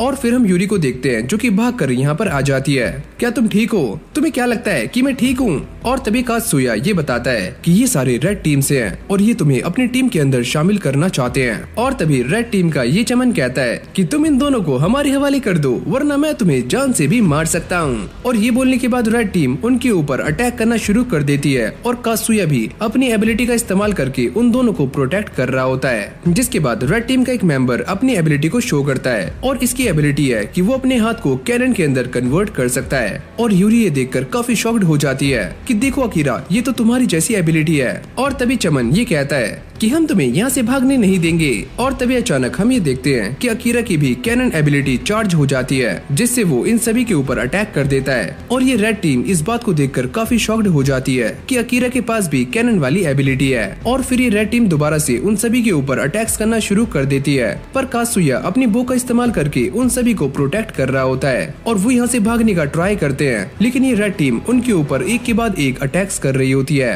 और जब अकीरा और इस बंदे का अटैक एक दूसरे से टकराते हैं तो यहाँ पर एक काफी खतरनाक ब्लास्ट हो जाता है जिससे रेड टीम यहीं पर चित हो जाती है। और फिर अगली सीन में हमें इन तीनों को दिखाया जाता है जहाँ पर कात्सुया इन दोनों को थैंक्स बोल रहा होता है कि उन दोनों ने उसकी जान बचाई। और अब ये सारे एक दूसरे के सामने अपने आप को इंट्रोड्यूस कर रहे होते हैं। और तभी कात्सुया ये बताता है कि ये जगह काफी अलग है और यहाँ पर सभी लोग टीम में खेलते हैं, मैं ग्रीन टीम से हूँ और वो टीम रेड टीम थी। और अगली सीन में कात्सुया उन सभी को लेकर ग्रीन टीम के अड्डे पर आ जाता है जो कि दिखने में एक छोटा सा सा गांव लग रहा होता है जहाँ पर कुछ लोग मजदूरी कर रहे होते हैं और कुछ लोग खेती। और फिर यहाँ पर एक लेडी आ जाती है जिसके पास एक छोटा सा बच्चा होता है और कात्सुया ये बताता है कि इस बच्चे ने यहीं पर जन्म लिया है तो इसीलिए इसके हाथों में हथकड़ियाँ नहीं है। और अब कात्सुया उन दोनों को मीटिंग रूम में छोड़कर यहाँ से चला जाता है। और जब ये दोनों एक साथ होते हैं तो इन दोनों को काफी ऑकवर्ड लग रहा होता है। और अब ये दोनों इस जगह के बारे में बातें कर रहे होते हैं और अकीरा ये कहता है कि इस जगह पर सारे टीम बनाकर फाइट करते हैं। तो मुझे ऐसा लगता है कि इनके लीडर के पास एक ऐसी एबिलिटी है जो कि बहुत ही ज्यादा पावरफुल है। और अब कात्सुया उन दोनों को लेकर अपने लीडर के पास आ जाता है जो कि एक बुढ़ा होता है और इस बंदे का नाम है शिरासागी।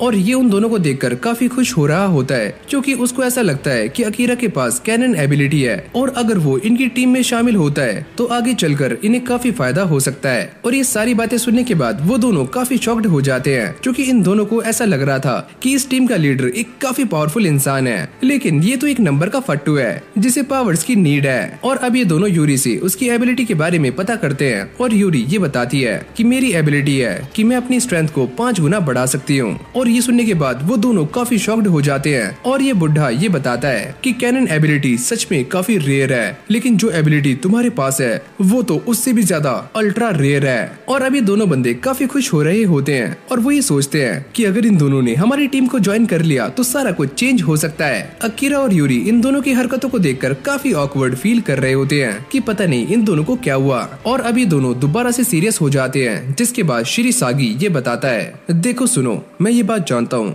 कि अभी तुम्हारे मन में लाखों सवाल होंगे, लेकिन पहले मैं तुम्हें ये बता दूं कि इस लेवल में हमें काफी सारे पॉइंट्स को कलेक्ट करना है जो कि एक तरह की यहाँ की करेंसी है जिससे हम आगे चलकर बहुत कुछ खरीद सकते हैं। और इसके बाद वो ये बताता है कि जब मैं यहाँ पर आया था तो यहाँ पर इतनी बड़ी बड़ी टीम्स नहीं थी, सभी लोग 2 या 3 की टीम बनाकर आपस में फाइट किया करते थे और कोई भी पॉइंट्स के पीछे नहीं भागता था।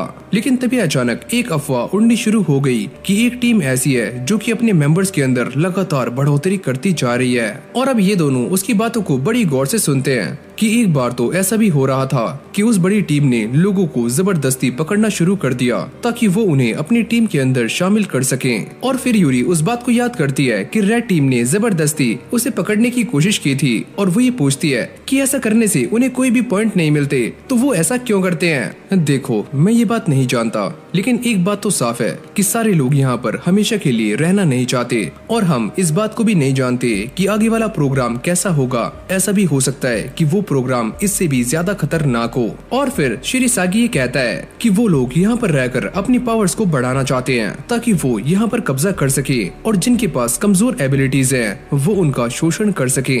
और यहीं से हमारा सीन चेंज हो जाता है और फिर हमें रेड टीम के लीडर को दिखाया जाता है जिसका नाम है हाजिमे। और उसके पास में रिन बैठी हुई होती है और सामने वही 4 लोग खड़े होते हैं जो कि अकीरा और उसके साथियों से हार गए थे। और वो हाजिमे से माफी मांग रहे होते हैं कि प्लीज सरदार, हमें माफ कर दो कि हम उन्हें अपने साथ नहीं ला पाए। और ये सारे बंदे हाजिमे को देखकर काफी कांप रहे होते हैं, लेकिन हाजिमे उन सभी को कुछ भी नहीं बोलता और हाजिमे उन्हें आगे आने के लिए कहता है। और जैसे ही एक बंदा उसके पास जाता है तो वो उसकी एक जोरदार बोतल मारता है और ये बोलता है कि मैंने तुमसे पहले ही कहा था कि अगर तुम उन्हें हमारे पास नहीं लाओगे तो तुम सारे मारे जाओगे।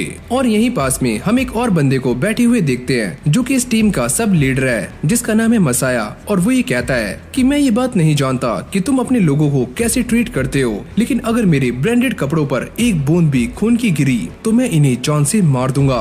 जिसके बाद ये सारे उस बंदे को लेकर यहाँ से चले जाते हैं और अब वो अकीरा के बारे में पता करना शुरू करता है, लेकिन वो ये देखकर काफी शॉक्ड हो जाता है। एक बात तो साफ है कि इस बच्चे के पास कैनन वाली एबिलिटी के अलावा भी कोई और एबिलिटी है, लेकिन वो क्या है। सुनो हाजिमे, मुझे ऐसा लगता है कि उसके पास भी तुम्हारी तरह ही रेयर एबिलिटी है, लेकिन ये बात हमारे लिए काफी बुरी है कि उसने हमारी अपोजिट टीम के साथ टीम अप कर लिया है। और इस तरफ शिरासागी उन दोनों को ये बताता है कि मैंने तुम दोनों को ये बात तो पहले ही बता दी है कि रेड टीम सभी को अपना गुलाम बनाना चाहती है ताकि वो उन सभी को एक स्लेव की तरह इस्तेमाल कर सके। और जब अकीरा और यूरी ये सारी बातें सुनते हैं तो उनके पैरों के नीचे से जमीन खिसक जाती है कि आखिरकार इस गेम के अंदर क्या क्या हो रहा है। वैसे मैं तुम्हें बता दूं कि इस जगह पर 3 टीम्स एग्जिस्ट करती हैं। पहली है रेड टीम जो कि लोगों को हंट करती है, और दूसरी है ग्रीन जो कि उन बंदों को रेड टीम से बचाती है, और यहाँ पर एक और टीम है जो कि है ब्लू टीम। और इस टीम को दोनों टीमों से कोई भी लेना देना नहीं है, यानी कि ये टीम एकदम न्यूट्रल है। शिरासागी की ये सारी बातें सुनकर एक बात तो साफ हो जाती है कि ये पूरा का पूरा प्रोग्राम 3 हिस्सों में बटा हुआ है, जिनको 3 अलग अलग टीम्स लीड करती हैं। और वैसे भी हम कुछ टाइम के बाद रेड टीम से फाइट करने वाले हैं। क्या तुम दोनों हमारा साथ दोगे? और तभी यूरी ये बोलती है, अगर सच में वो सारे लोग ऐसा करना चाहते हैं तो मैं आपके साथ हूँ। तुम इसके बारे में क्या सोचते हो अकीरा? और वैसे तुम्हारा सामना रेड टीम से पहले ही हो चुका है, तो अब तुम्हारे पास 2 ही ऑप्शंस हैं, या तुम हमें ज्वाइन कर सकते हो या फिर ब्लू टीम को। और तभी अचानक हम ये देखते हैं कि अकीरा उन दोनों पर अटैक करने के लिए आगे जाता है और वो दोनों ये देखकर काफी शॉक्ड हो जाते हैं। शिरासागी ये बोलता है कि तुम मुझे अपना होस्टेज बनाना चाहते हो, जिससे तुम्हें और भी ज्यादा ऑप्शंस मिल जाएं, क्यों है ना? क्या यही तुम करना चाहते हो? और अकीरा ये देखकर काफी हैरान हो जाता है कि उसका कैनन अभी तक एक्टिवेट नहीं हुआ है, जबकि ऐसी कंडीशन में उसके कैनन को एक्टिवेट हो जाना चाहिए था। और वो शिरासागी को देखकर ये सोचता है, ये मेरे साथ क्या हो रहा है? क्या इस बंदे के पास कोई ऐसी एबिलिटी है जिससे कि ये सामने वाले बंदे की एबिलिटी को खत्म कर सकता है, या इस बंदे ने अभी तक ये नहीं सोचा कि मेरे पास एक कैनन वाली एबिलिटी है? तभी अचानक से उसका कैनन एक्टिवेट हो जाता है और साथ ही में वो इस बंदे के ऊपर अटैक भी कर देता है। अगले ही पल हम ये देखते हैं कि शिरासागी इस अटैक से बच जाता है और वो ये कहता है कि मेरे पास एक ऐसी एबिलिटी है जिससे कि मैं कैनन को भी रोक सकता हूँ। और ये सुनने के बाद अकीरा को भी इस बात पर विश्वास हो जाता है कि ये बंदा रेड टीम से लड़ सकता है। जिसके बाद शिरासागी ये बताता है कि हमने ऐसे ही बहुत सारे बंदों को रिक्रूट किया है, लेकिन हमारे पास रूम्स नहीं है। और वो इन दोनों को एक ही रूम में रहने के लिए कहता है। और ये सुनते ही यूरी के चेहरे पर ब्लश आना शुरू हो जाता है। और अब यूरी याद करती है कि जब वो अपने फ्रेंड के घर पर रहा करती थी तो वो एक रोमांटिक मांगा पढ़ा करती थी और वो ये चाहती थी कि वो भी कभी इस मेन कैरेक्टर की जगह पर हो। और फाइनली आज ऐसा हो रहा है। और अब वो इस बात को लेकर काफी शर्मा रही होती है कि उसे अकीरा के साथ एक ही रूम में रहना है। और जब ये दोनों रूम में आ जाते हैं तो यूरी को यहाँ पर एक ऐसी चीज मिलती है जो कि यहाँ पर नहीं होनी चाहिए थी। और अकीरा उससे ये पूछता है कि तुम्हें क्या हुआ? अरे नहीं कुछ भी नहीं, मुझे कुछ नहीं मिला। और फिर हमें रात का सीन दिखाया जाता है जहाँ पर ये दोनों बैठकर बातें कर रहे होते हैं और यूरी ये सोचती है कि वो चीज अब भी मेरी पॉकेट में है। और तभी अकीरा उससे कहता है कि मुझे माफ करना कि मुझे तुम्हारे साथ रूम शेयर करना पड़ रहा है, लेकिन मुझे तुमसे कुछ कहना है। यूरी को ऐसा लगता है कि वो इसे प्रपोज करने वाला है, तो वो काफी शर्माना शुरू कर देती है। और अब अकीरा उसे एक पेपर देता है और वो ये कहता है कि मैंने इसके अंदर कुछ लिखा हुआ है, तुम इसे आराम से पढ़ सकती हो। और जैसे वो इसे खोलकर देखती है तो उसके अंदर ये लिखा हुआ होता है कि अकीरा की एबिलिटी टेलीपैथी है। और ये पढ़कर वो काफी चौंक जाती है, पर अकीरा उसको चुप करता है। यूरी इस बात से काफी परेशान हो रही होती है, अरे यार ये कैसा रोमांस है। पर अकीरा उसको पकड़ लेता है और ये कहता है कि तुम बस अपनी आंखें बंद करो और मैं तुम्हारे दिमाग के अंदर पहुंच जाऊंगा। और अब अकीरा उसे फोकस करने के लिए कहता है। और जैसे यूरी अपनी आंखें बंद करती है तो वो दोनों एक दूसरे से बातें कर रहे होते हैं, वो भी बिना मुंह हिलाए। मैं चाहता हूँ कि तुम इसके बारे में किसी को भी ना बताओ। अब अकीरा उसे ये बताता है कि मुझे ऐसा लगता है कि कोई हमारे ऊपर नजर रख रहा है। और वो ये पूछती है कि वो कौन हो सकता है। ऑफ कोर्स हमारा लीडर, क्योंकि हमारे पास काफी स्ट्रॉन्ग एबिलिटीज हैं, तो हो सकता है कि वो हमारे ऊपर नजर रख रहा हो। और वो यूरी से कहता है कि मैं तुम्हें अपनी एबिलिटी के बारे में बाद में बताऊंगा, लेकिन इससे अलग तुम मुझसे कुछ भी पूछ सकती हो। और अब ये दोनों अपनी फैमिलीज को लेकर बातें कर रहे होते हैं और अकीरा ये बताता है कि मेरे बस एक फादर हैं, लेकिन मेरे गायब होने पर उन्हें कोई फर्क नहीं पड़ा होगा, मैं ये बात जानता हूँ। लेकिन मैं तुमसे शर्त लगाती हूँ कि मेरी मॉम और तुम्हारे फादर हम दोनों को देखकर काफी खुश होंगे। और अब ये दोनों हाथ मिलाते हैं और अकीरा उसे ये बोलता है कि अगर तुम्हें मेरे ऊपर भरोसा है तो ये बात याद रखो कि हम दोनों इस गेम से बाहर जरूर निकलेंगे। और अब अकीरा उसे कहता है कि अगर तुम्हें मेरे ऊपर बिलीव है तो मैं तुम्हें एक सच बताना चाहता हूँ कि मेरी एबिलिटी ना तो टेलीपैथी है और ना ही कैनन। मेरी एबिलिटी काफी यूनिक है, जो भी सामने वाला इंसान मेरे बारे में सोचता है वही मेरी एबिलिटी बन जाती है। और तभी अचानक सभी के पास मियो की कॉल आ जाती है और वो ये बताती है कि कल तुम्हारे लिए एक और क्वेस्ट है, तो तुम्हें 9 बजे तैयार रहना है। और फिर हमें अगले दिन का सीन दिखाया जाता है जहाँ पर ये सारे क्वेस्ट पर जाने के लिए एकदम तैयार होते हैं। और ग्रीन टीम का लीडर ये बताता है कि ये वाला क्वेस्ट काफी बड़ा है और हो सकता है कि इस क्वेस्ट में हमें काफी सारे पॉइंट्स भी मिल जाएं। और वो इन सभी को इन सभी की एबिलिटी के हिसाब से अलग अलग ग्रुप में बांट देता है। अब ये सारे उस क्वेस्ट को पूरा करने के लिए निकल जाते हैं और मडोका भी अपने साथियों के साथ तैयार होता है। और फिर हमें अकीरा और यूरी को दिखाया जाता है जो कि एक साथ जा रहे होते हैं। और अकीरा उसे कहता है कि तुम्हें कल वाली बात तो याद है ना, और यूरी उससे पूछती है कि कल तुमने मुझे जो बताया था क्या वो सच है? जो मैं सोचूंगी वही तुम्हारी एबिलिटी बन जाएगी। और अकीरा ने ये सारा कुछ इसीलिए किया होता है ताकि वो अपनी एबिलिटी का सही तरीके से इस्तेमाल कर सके, और अगर यूरी को उसकी एबिलिटी के बारे में पता होगा तो वो इसे और भी अच्छे तरीके से इस्तेमाल कर सकता है। लेकिन जब उसने यूरी को ये सारी बातें बताई थी तो वो टाइम ऐसा था कि जैसे उसने अपनी जान निकाल कर यूरी के सामने रख दी हो। और फिर अगले सीन में ये सारे उस जगह पर पहुंच जाते हैं और तभी यहाँ पर मियो भी आ जाती है और वही कहती है कि तुम सभी का यहाँ पर स्वागत है। तभी अचानक यहाँ पर काफी सारे ममीज जैसे क्रिएचर आ जाते हैं और वो ये बताती है कि ये वाला क्वेस्ट तुम्हारे लिए काफी इम्पोर्टेंट है और ये तब खत्म होने वाला है जब तुम इन सारे क्रिएचर्स को जान से मार दोगे या फिर अपने आप मारे जाओगे। ये सुनने के बाद सारे बंदों की फट रही होती है और वो ये कहती है कि अगर तुम एक क्रिएचर को मारोगे तो तुम्हें 30 पॉइंट्स मिलने वाले हैं। और हाँ, याद रखना जो भी लोग इस कंपटीशन में पार्ट ले रहे हैं वो एक दूसरे को मार नहीं सकते। और तभी अचानक हम ये देखते हैं कि एक क्रिएचर शिरासागी के ऊपर अटैक्स करना शुरू कर देता है, पर शिरासागी को इससे कुछ भी नहीं होता और उसका एक बंदा आकर इस क्रिएचर को पकड़ लेता है और ये लड़की उसे बीच में से काट देती है। जब एक क्रिएचर अकीरा के ऊपर अटैक करता है तो अकीरा भी उसे बड़ी आराम से धूल चटा देता है। और इस तरफ हम ये देखते हैं कि एक क्रिएचर इजी के ऊपर अटैक्स कर रहा होता है, पर इजी को इससे कोई भी फर्क नहीं पड़ता और वो इसे एक जोरदार मुक्का मारकर वहीं पर सुला देता है। जिसके बाद हमें इजी की एबिलिटीज के बारे में बताया जाता है कि वो अपनी बॉडी को लोहे की तरह सख्त कर सकता है। कासुया भी एक मम्मी को संभालने की कोशिश कर रहा होता है, लेकिन जैसे ही मम्मी उसके ऊपर अटैक करने के लिए आगे आती है तो उसके एक साथी इस मम्मी को अपनी कर्स डॉल से मार देती है। और फिर हमें टीम सी के टोरो को दिखाया जाता है जो कि इन सारे के सारे क्रिएचर से बड़ी आराम से लड़ रहा होता है और उसकी एबिलिटी है टेलीपोर्टेशन, जिससे वो बड़ी आराम से इधर से उधर जा रहा होता है। और अकीरा ये देखकर काफी शॉक्ड हो जाता है और वो यूरी से ये कहता है क्या तुमने उसकी एबिलिटी देखी? और जैसी एक मम्मी उसके ऊपर अटैक करने के लिए आगे आती है तो अकीरा अपने कैनन से उसे उड़ा देता है। और फिर हमें रात का एक फ्लैशबैक दिखाया जाता है जहाँ पर ये दोनों बैठकर बातें कर रहे होते हैं कि पहले इन दोनों को टेलीपैथी से बात करनी है और बाद में अकीरा अपने कैनन का इस्तेमाल कर सकता है। बैटलफील्ड में सभी लोग ये सोच रहे होते हैं कि अकीरा की एबिलिटी कैनन को यूज करना है, तो इसलिए वो जब चाहे अपने कैनन का इस्तेमाल कर पा रहा होता है। चलो देखते हैं कि तुम अपनी एबिलिटी को कब तक मेंटेन करके रखते हो। और तभी यहाँ पर हाजिमे की एंट्री हो जाती है और वो आते ही एक मम्मी को एक ही मुक्के में सुला देता है। और ये सारे यहाँ पर लड़ने नहीं आते, वो तो बस देखना चाहते हैं कि ग्रीन टीम के पास कौन कौन से मेंबर्स हैं और उनकी पावर्स क्या हैं, जिनको देखकर ग्रीन टीम के सारे बंदे हैरान हो जाते हैं कि आखिरकार ये सारे लोग यहाँ पर क्या कर रहे हैं। जिसके बाद वो सारे लोग यहाँ से भागना शुरू कर देते हैं और रेड टीम यहाँ पर अपने सारे के सारे स्लेव्स को लेकर आती है और वो लोग इनसे विनती कर रहे होते हैं कि प्लीज हमें छोड़ दो, हमें जाने दो, तुम्हारे ऊपर हमारा काफी बड़ा कर्ज है, तो वो कर्ज तुम्हें आज चुकाना होगा। जब ग्रीन टीम के सारे मेंबर्स यहाँ से भाग रहे होते हैं तो उनका लीडर ये सोचता है कि अगर हमारे सारे के सारे बंदे यहाँ से भाग जाएंगे तो ये क्रिएचर्स इन आम बंदों के ऊपर अटैक्स करना शुरू कर देंगे। और अब बारी आती है मसाया की एबिलिटी के बारे में जानने की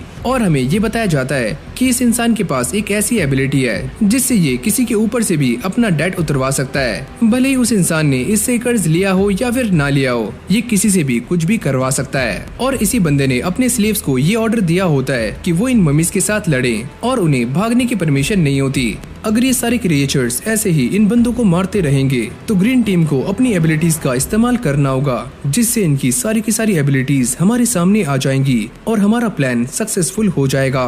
जब एक मम्मी रिंगो के ऊपर अटैक करने वाली होती है तो अकीरा और यूरी उसको बचा लेते हैं। मैं इस बात को जानता हूँ कि तुम्हारे पास इससे भी बढ़कर कुछ है और मैं वही देखना चाहता हूँ। जिसके बाद मियो यहाँ पर एक बड़ी वाली मम्मी को बुला लेती है और ये मम्मी सच में काफी बड़ी होती है। मसाया अपने सारे स्लेव्स को ये ऑर्डर देता है कि वो उस बड़ी मम्मी से जाकर लड़ें। ये देखकर इजी उन सभी को बचाने के लिए आगे जाता है, लेकिन ये बड़ी मम्मी उसकी एक जोरदार मुक्का मारती है जिससे वो उड़कर पीछे जाकर गिरता है और उसकी हालत भी काफी खराब हो जाती है। और अब वो अकीरा के ऊपर भी अटैक कर देता है जिससे अकीरा पेड़ से जाकर टकराता है और ये बड़ी मम्मी अकीरा के ऊपर अटैक करने के लिए आगे आ रही होती है, लेकिन तभी शिरासागी उसके सामने आ जाता है और वो उसे डिस्ट्रैक्ट करना शुरू कर देता है। तुम यहाँ से जाओ, मैं इसे संभाल लूंगा। फाइनली हमें शिरासागी की एबिलिटी को दिखाया जाता है जो कि ये है कि ये बंदा अपने सामने वाले ओपोनेंट के साथ पीसफुली कॉन्ट्रैक्ट बना सकता है। और अब ये बड़ी मम्मी उसके ऊपर लगातार अटैक्स कर रही होती है, लेकिन शिरासागी को इससे कोई फर्क नहीं पड़ता और वो ये सोचता है कि पहले मैंने एक गलती करके अपने किसी प्यारे इंसान को खो दिया है और अब मैं वो गलती दोबारा करना नहीं चाहता। और तभी अचानक हम ये देखते हैं कि शिरासागी इस मम्मी के ऊपर एक जोरदार अटैक करता है जिससे इस मम्मी के अंदर छेद हो जाता है और वो नीचे गिर जाती है। और फिर हमें शिरासागी को दिखाया जाता है जिसके हाथ से काफी खून निकल रहा होता है। मसाया ये देखकर काफी शॉक्ड हो जाता है कि ये इंसान तो सच में कमाल का है। और इस तरफ इस बड़े वाली मम्मी ने बाकी मम्मीज को खाकर अपने आप को रिकवर करना शुरू कर दिया होता है और वो दोबारा से लड़ने के लिए एकदम तैयार हो जाती है। और ये देखकर यूरी शिरासागी को बचाने के लिए आगे जा रही होती है, पर वो उसे मना कर देता है कि तुम यहाँ पर मत आओ, यहाँ पर काफी खतरा है। और अकीरा भी उसे समझाने की काफी कोशिशें कर रहा होता है, लेकिन वो इन सभी की बातें नहीं मानती। जिसके बाद वो इस सामने वाली मम्मी की एक जोरदार लात मारती है और उसे पीछे गिरा देती है। तुम यहाँ पर क्या कर रही हो? मैं तुम्हें बचाने के लिए यहाँ पर आई हूँ। और अब वो मम्मी दोबारा से इनके ऊपर अटैक करती है, पर ये दोनों बच जाते हैं। और इसी मौके का फायदा उठाकर अकीरा अपने कैनन से इस मम्मी के ऊपर अटैक करता है, पर इससे उसे घंटा फर्क नहीं पड़ता। तभी रेड टीम ये देखकर काफी खुश हो जाती है कि फाइनली अकीरा ने भी इस बैटल के अंदर पार्टिसिपेट कर लिया है। और इसके बाद हम ये देखते हैं कि अकीरा और यूरी इस मम्मी से लड़ने के लिए आगे चले जाते हैं और ये दोनों टेलीपैथी से बातें कर रहे होते हैं। अकीरा ये बोलता है कि मेरे पास एक प्लान है और अब ये दोनों इसी फाइट के बारे में डिस्कस कर रहे होते हैं, जहाँ पर अकीरा ये बताता है अगर हम इसे मारना चाहते हैं तो तुम्हें मेरे लिए अलग अलग एबिलिटीज के बारे में सोचना होगा। लेकिन यूरी इस बात से मना कर रही होती है कि हमने इसे अभी तक ट्राई नहीं किया है। और वो ये नोटिस करता है कि रेड टीम का लीडर उसे ही देख रहा है, तो वो ये सोचता है कि अगर मुझे कोई एबिलिटी इस्तेमाल करनी है तो मुझे इनसे छुपके करनी होगी। और तभी अकीरा के दिमाग में एक आइडिया आता है और वो टेलीपैथी के जरिए ये पूरा का पूरा आइडिया यूरी को बता देता है। लेकिन यूरी को इस बात से काफी डर लग रहा होता है और वो ये कहती है क्या मैं ये कर सकती हूँ? हाँ, तुम ये कर सकती हो। अब ये दोनों उस मम्मी को लेकर एक कोने में आ जाते हैं। तभी रेड टीम का लीडर ये बोलता है कि शायद से ये दोनों पागल हो गए हैं, इनके पास कोने में से भागने का कोई भी रास्ता नहीं है, तो ये दोनों मर जाएंगे। और फिर हमें दोबारा से अकीरा को दिखाया जाता है जो कि यूरी से ये कहता है कि चलो टाइम आ चुका है। लेकिन तभी अचानक ये बड़ी मम्मी अकीरा के ऊपर अटैक कर देती है और ये अटैक अकीरा को लग भी जाता है और सारे लोग ये देखकर काफी हैरान हो जाते हैं। पर अगले पल हम ये देखते हैं कि अकीरा ने इस मम्मी को रोक लिया होता है और उसका कैनन इसके मुंह के अंदर होता है और वो इसे एक ही झटके में उड़ा देता है। और यूरी उसे देखकर काफी ज्यादा खुश होती है और उसे गले से लगा लेती है। और अगली सीन में हम ये देखते हैं कि ये मम्मी दोबारा से खड़ी हो जाती है और अकीरा के ऊपर अटैक करने वाली होती है। तभी अचानक यहाँ पर रेड टीम का लीडर आ जाता है और वो इसके एक ही मुक्का मारकर इस मम्मी को खत्म कर देता है। अरे सुनो बच्चे, तुम तो काफी इंटरेस्टिंग हो और तुमने उसके मुंह के अंदर फायर किया, वो काफी कमाल का था। लेकिन यूरी को इस बंदे के ऊपर काफी गुस्सा आता है और वो इसके ऊपर अटैक करने के लिए आगे जाती है, पर ये बंदा यूरी को ही पटक देता है। देखो सुनो, ये पूरा का पूरा क्वेस्ट खत्म हो चुका है, क्या अब भी तुम मुझसे लड़ना चाहते हो? मियो यहाँ पर शूट करती है और वो ये बताती है कि मैंने अभी तक डिक्लेयर नहीं किया है कि ये क्वेस्ट खत्म हो चुकी है। मुझे तुम्हारी बातों से कोई फर्क नहीं पड़ता, मुझे बस इससे लड़ना है। तो चलो फिर मैं तुम्हें एक और क्वेस्ट के बारे में बताती हूँ जिसका नाम है हंट द किंग। और वो ये बताती है कि इस क्वेस्ट के अंदर दोनों ही टीमों को एक दूसरे के किंग को मारना है, यानी कि उसके लीडर को, और ऐसे ही ये क्वेस्ट खत्म होगा। और वो ये कहती है कि ऐसा करने के लिए तुम्हारे पास एक आसान तरीका है जिससे कि तुम अपने ओपोनेंट की मोबाइल को चुरा सकते हो या फिर उससे वो छीन सकते हो और उसे तुम्हें अपने फोन के साथ कनेक्ट करना है और ऐसे भी तुम इस क्वेस्ट को जीत सकते हो। और अब ये सारे रूल सुनने के बाद रेड टीम मान जाती है और वो ये कहती है कि अगर हम जीते तो हमारे लिए ग्रीन टीम ही नहीं बल्कि उसके सारे के सारे साथी ही मारे जाने चाहिए। ये सुनकर शिरासागी को काफी गुस्सा आ जाता है कि तुम ऐसा कैसे कर सकते हो, हमारी टीम में काफी छोटे छोटे बच्चे हैं। पर मियो इस बात के लिए मान जाती है और वो ये कहती है कि मैं तुम्हें अभी मौका दे रही हूँ, या तो तुम इनसे बाद में लड़ सकते हो या फिर मैं तुम्हारी फाइट इनसे अभी करवा देती हूँ जिसमें तुम और ये दोनों बच्चे भी मारे जाएंगे। और अगली सीन में ये सारे अपने अपने घर आ जाते हैं, पर ग्रीन टीम के काफी सारे मेंबर्स बड़े ही इंजर्ड होते हैं और ये सारे भी अपने घर लौट चुके हैं। शिरासागी अकीरा को अपने साथ लेकर जा रहा होता है क्योंकि इसे अकीरा से कुछ जरूरी बातें करनी है। देखो अकीरा, मुझे इन सभी को रियल क्वेस्ट के बारे में बताना होगा, लेकिन उससे पहले मैं ये जानना चाहता हूँ कि तुम्हारी रियल एबिलिटी क्या है। अकीरा ये कहता है कि मेरी रियल एबिलिटी कैनन वाली नहीं है, मेरे कुछ पर्सनल रीजंस हैं जिनकी वजह से मैं आपको अपनी रियल एबिलिटी नहीं बता सकता। और अगली सीन में हमें रिंगो का एक पास्ट दिखाया जाता है जहां पर उसे गेम्स खेलने का काफी शौक होता है और उसको ऐसा लगता है कि वो भी एक प्रो गेमर है। और एक बार वो एक गेम के अंदर की नाम के एक बंदे से हार जाती है और उसे बाद में उस बंदे का रियल नाम पता लगता है जो है अकीरा शिरियो नागी। और वो उससे रियल में मिलना चाहती थी। और जब अकीरा और यूरी नहाकर आ जाते हैं तो शिन भी उनके सामने खड़ा होता है और वो सारे ये पूछते हैं कि ये बंदा कौन है। अकीरा बताता है कि ये बंदा मेरे साथ सेकंड प्रोग्राम में था। तभी शिरासागी यहाँ पर आ जाता है और वो ये बताता है अगले 7 दिनों में हमारी फाइट रेड टीम के साथ होने वाली है और अगर हम हारते हैं तो हमारे सारे के सारे मेंबर्स मारे जाएंगे। तो क्या तुम सारे मेरा साथ देने के लिए तैयार हो? और अब ये सारी बातें सुनने के बाद अकीरा यहाँ से जा रहा होता है और वो ये सोचता है कि मेरे पास 7 दिन है और मुझे इन 7 दिनों में क्या करना है। और जब अकीरा अपने रूम में जाता है तो पीछे से रिंगो यहाँ पर आ जाती है और वो ये कहती है कि तुम्हारा शुक्रिया कि तुमने मेरी जान बचाई। और वो काफी घबरा रही होती है लेकिन उसके बावजूद भी वो अकीरा से कहती है कि मैं तुमसे बात करना चाहती हूँ। और अब वो अकीरा को ये बताती है कि मेरे पास एक ऐसी एबिलिटी है जिससे मैं ये पता कर सकती हूँ कि सामने वाले के पास कौन सी ताकत है। जैसे कि मैंने ये पता किया था कि शिन 2 सेकंड्स के लिए इनविंसिबल बन सकता है। अकीरा उसे खींचकर रूम के अंदर ले जाता है और वो ये कहता है कि तुम मुझे ये सारा कुछ क्यों बता रही हो। पर रिंगो को काफी अजीब लग रहा होता है। वो अकीरा को ये बताती है कि मैं किसी की भी एबिलिटी का 10% कॉपी कर सकती हूँ लेकिन मुझे ये करने के लिए एक पार्टनर चाहिए। तो क्या तुम मेरे पार्टनर बनोगे? और इसी के साथ ये बात यहीं पर एंड हो जाती है। और अगले सीन में जब यूरी आराम कर रही होती है तो अकीरा उसके पास आता है और वो ये कहता है कि मैं आज का दिन तुम्हारे साथ बिताना चाहता हूँ। फिर हम एक बंदे को देखते हैं जो ये बोलता है कि मुझे अपनी रेड टीम से मिलना है क्योंकि मुझे ग्रीन टीम के बारे में कुछ ऐसा पता लगा है जो कि मैं उन्हें बताना चाहता हूँ। मसाया कहता है कि फाइनली हमें शिरासागी के बारे में सारा कुछ पता चल चुका है और उस लड़की से हमें ज्यादा खतरा नहीं है। हमारे लिए मेन टारगेट अकीरा है। और तभी यहाँ पर उनकी टीम की एक और मेंबर आ जाती है और वो ये देखकर काफी शॉक्ड होती है कि सारे लोग रिन के आगे पीछे घूम रहे हैं। और फिर यहाँ पर एक और बंदे की एंट्री होती है जो कि दिखने में काफी बूढ़ा होता है और इस बंदे का नाम है कामुई, जो कि अपना स्केटबोर्ड लेकर यहाँ पर आता है। और जब ये सारे लोग उससे उसका स्केटबोर्ड मांग रहे होते हैं तो वो उसे खाक में मिला देता है। जो भी चीज मेरे काम की नहीं होती मैं उसके साथ ऐसा ही करता हूँ। जब ये सारे बंदे यहाँ पर आ जाते हैं तो मसाया उन सभी को ऑर्डर देता है कि तुम सारे जाकर अपना काम करो और जो भी तुम्हारे रास्ते में आता है उसे खत्म कर देना।